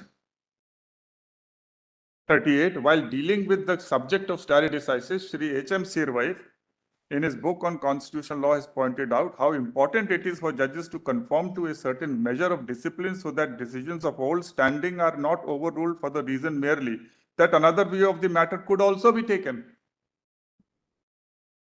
The learned author has cited an Australian case in which it was said that though the court has the power to reconsider its own decision, that should not be done upon a mere suggestion that some or all of the members of the latter court may arrive at a different conclusion if the matter were res integra, the Tramways case. The learned author then refers to two cases of our Supreme Court in which the importance of adherence to precedents was stressed. Justice Jagannath Das said in the Bengal immunity case that the finality of the decisions of Supreme Court, which is the court of last resort, will be greatly weakened and much mischief open to reconsideration. Much mischief done if we treat our own judgments, even though recent, as open to reconsideration. Justice Sinha said in the same case that if the Supreme Court were to review its own previous decisions simply on the ground that another view was possible, that litigant public may be encouraged to think always worthwhile taking a chance with the highest court of the land. Justice Hegde said in his dissenting judgment that the Supreme Court should not overrule its decisions except under compelling circumstances.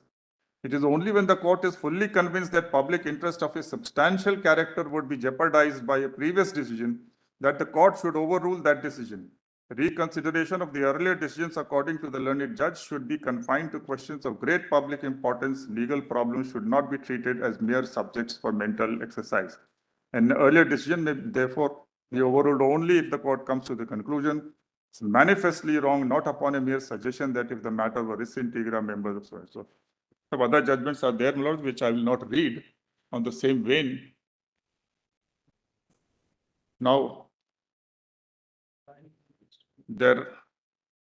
therefore, my lord, in this case, I submit that there is greater public mischief to happen if Aziz Basha is even, my lord, reconsidered and possibly overruled, my lords. Rather than if this is sustained, it has no impact on any other. There is no other past act, my lord, made by the Governor General in Council. So it has no other impact on trickle down effect. Why we should not, what are we looking for, Lord, in this? No other benefit, and it's a judgment which has, we are now, what, 1968, 32 and 24, 56 years down the line. And for a standalone case, which ultimately would result, Lord, in all this creation at the cost of public expense, Lord, to be handed over to.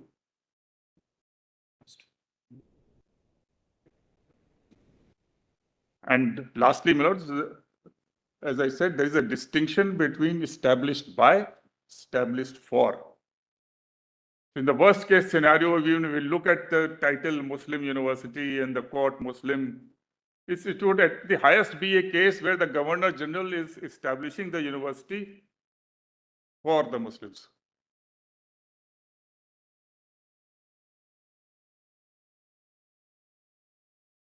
I have given in my written submission cases on by or under. By means directly by the provision of the act. And under will be something like this deemed university. Section 3 UGC Act, where we apply with all my infrastructure, everything, degree college is functioning, education level is high. And then the UGC recommends and government then sanctions and you are deemed to be university. That is.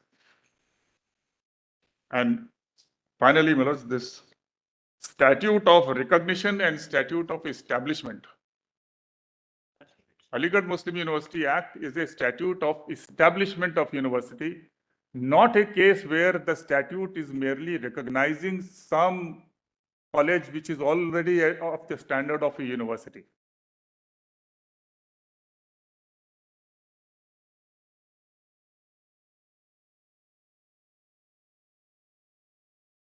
While establishing a university, the power that be can always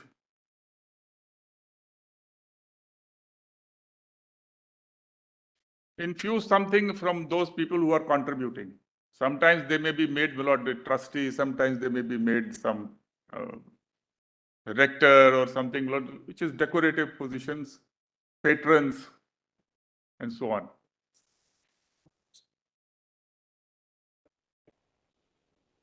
And even if we have to deal with the judgments, Patro, etc., they are all judgments, Saint Xavier, etc., which the judgments which are of colleges and schools. So there's no question, none of those cases were considering, they have all noted, I have pointed out that Aziz Basha has been noted in at least half a dozen cases. And even St. Stephen's accepts the definition which has been accepted by Justice Vanchu. I have quoted that portion in my speech. Yes, sir. Thank you, Mr. I'm Devi. grateful. Thank you, Mr. Devi. Yes, Mr. Kaur. Yes, sir.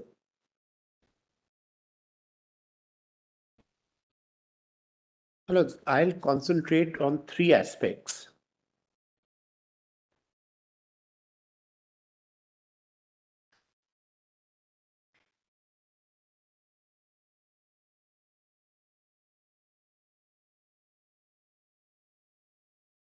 One is the scope of reference and why it's important for your lodges to see that neither is Basha under review or in appeal. And I'll show the reference order in three crucial orders by never ever in 56 years, even remotely, the correctness of Basha on the issue of AMU being established and administered has ever been questioned. The only question in the reference order which said remains undetermined or is yet to be determined is only with regard to the conjunctive or disjunctive reading of established and administered under Article 30, subclause 1. That's the first limb of my argument. In the second limb of my argument, my lords, I will refer to the judgments because a question which was never framed is sought to be framed by the appellants in their written submissions to say there are internal contradictory findings in Basha. That's their question they frame.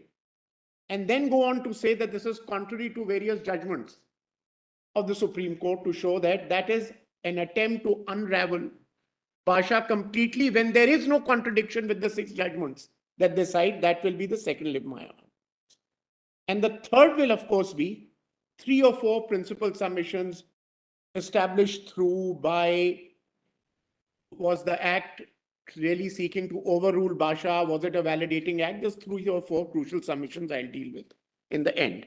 Now, first of all, my lords, Aziz Basha was the result of 5 writ petitions challenging the constitutionality of the 1951 Amendment Act and the 1965 Amendment Act.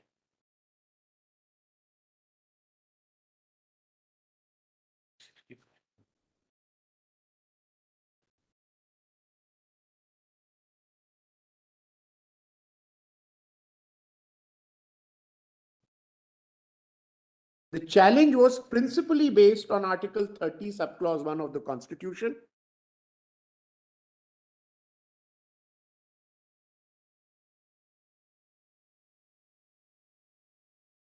And the petitioner's case in that matter was that AMU was established by Muslim minority, and therefore the Muslims had the right to administer it, was their case.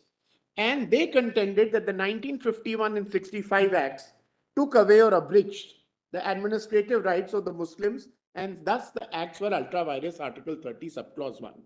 Now, the Supreme Court, my lords, distinctly on 3 different issues held.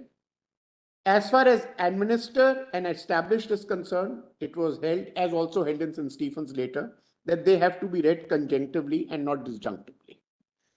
The second finding was that AMU was not established by a Muslim minority, but by the central government of the day. And thirdly, AMU was not administered by Muslim minority. The latter two, as I show the next few cases or 4 cases, never ever have been the subject matter of any discussion or being referred to a larger bench at all. It's all been about disjunctive versus conjunctive. Then came, my lords, the 2-judge bench decision in Anjuman-e-Rahmaniya versus the district inspector. Now, what had happened was the people who had set up the society, some were Muslims and some were non-Muslims in that case. So the issue which arose in Anjuman-e-Rahmaniya was whether protection under Article 30, subclause 1 will be granted to an institution which has not solely been established by a minority. That was the one issue they were grappling with in that. And the other issue was regarding whether registration of a society under the Society Registration Act changes the status of the society from a minority institution to a non-minority institution. These were the 2 issues being dealt with in that judgment.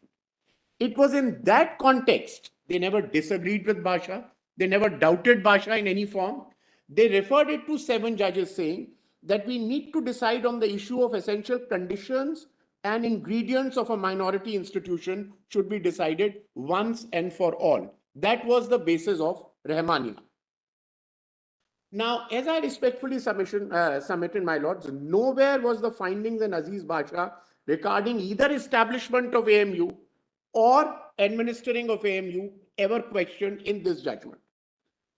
And they pertain to minority societies, not universities, that judgment. Then came TMA Pi Foundation, which dealt with the scope of minorities to deal with and administer an institution, and if aid is given, what are the nature of regulations which can be imposed, regulatory in nature, conditions that could be imposed. Therein, my lords, a question came to be framed, que Rahmaniya. And that question is the question 3 subclause A, which the reference order also refers to, and says that this was the question que Rahmaniya, which was framed in TMA Pi. And that question specifically, my lord said, would your lordships want to see that, or should I just read that out? Yes. What are the indicia for treating an educational institution as a minority educational institution? Would an institution be regarded as a minority educational institution because it was established by a persons belonging to a religious or linguistic minority, or it's being administered by persons belonging to a religious or linguistic minority? And then they went on to say this question need not be answered by this bench. It will be dealt with by a regular bench. So the question was indicia and thereafter conjunctive or disjunctive. Whether AMU was administered by a Muslim minority, established by a Muslim minority, never ever questioned. TMA Pi again never questioned, in fact discussed, and then I come to TMA Pi, not for a second doubts what Basha said.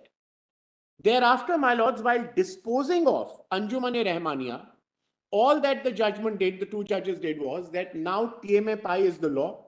All regulations, all orders, enactments, schemes, regulations will abide by TMA Pi. And if any question arises in future, it will be decided in the context of TMA Pi, and Rahmaniya came to be disposed of. Then came, my lords, the second reference order of 12th of February 2019, and that I'll request your lordships to please have once more, the reference order. Volume 3A, page 216.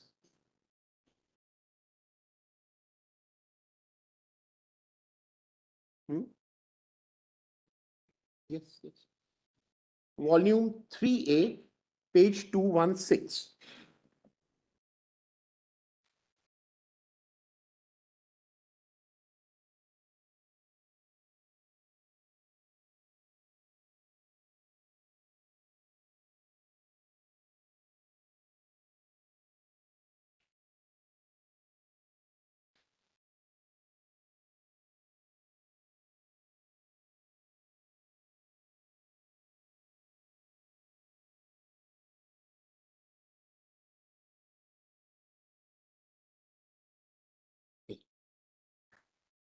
This court in S. Aziz Basha and another versus Union of India, inter alia, has observed as follows.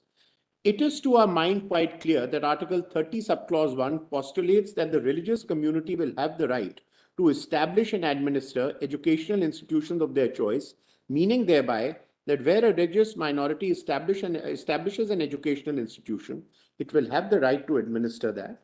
An argument has been raised to the effect that even though the religious minority may not have established the educational institution, it will have the right to administer it, if by some process it had been administering the same before the Constitution came into force.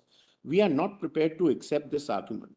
The article, in our opinion, clearly shows that the minority will have the right to administer educational institutions of their choice, provided they have established them, but not otherwise. The article cannot be read to mean that even if the educational institution has been established by somebody else, any religious minority would have the right to administer it.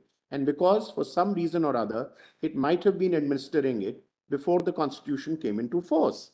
The words establish and administer in the article must be read conjunctively, and so read, it gives the right to the minority to administer an educational.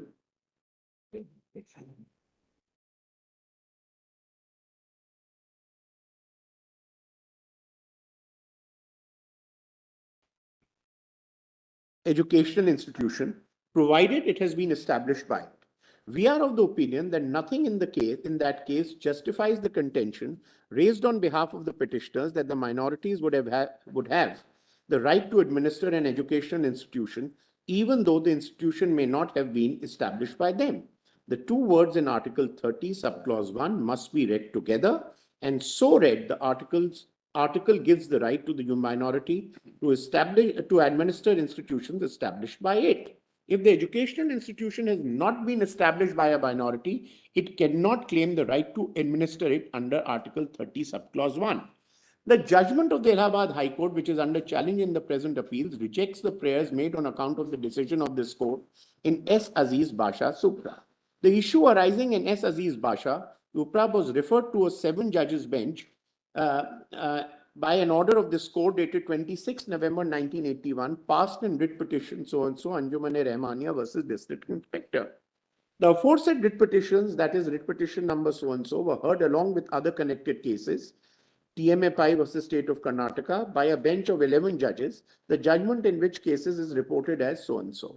The question 3A, which was formulated for an answer in TMA5 Foundation, which coincidentally reflects the question referred by the order of this court dated 26 November 1981, passed in writ petition number so-and-so, is as follows. 3A. What are the indicia for the treating an educational institution as a minority educational institution?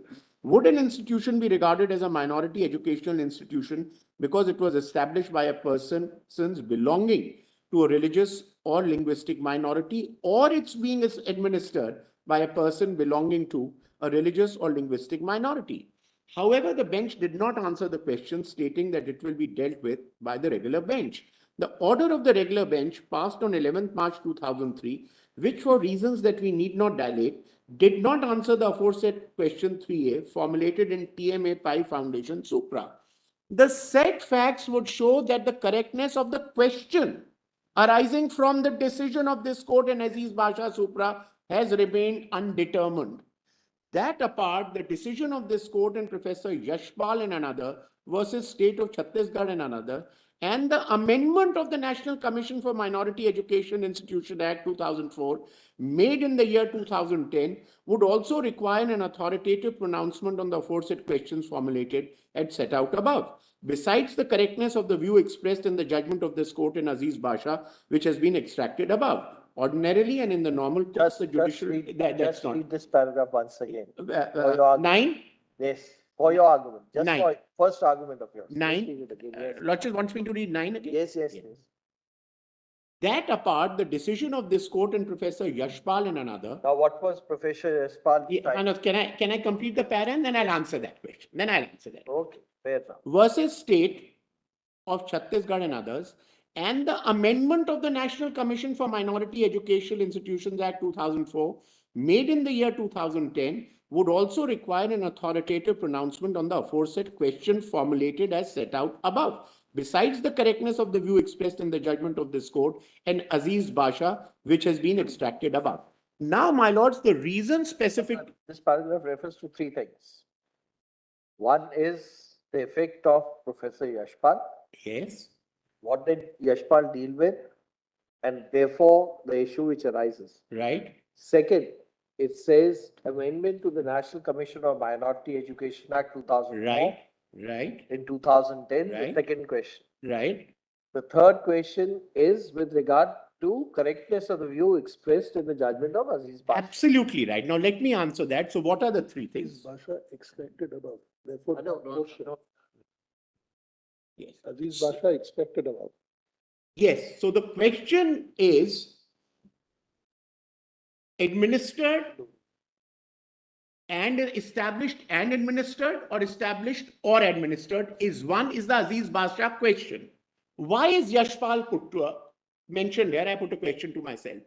Yashpal is mentioned here because Yashpal had the provision under section 2F of the UGC Act, which said establish or incorporated.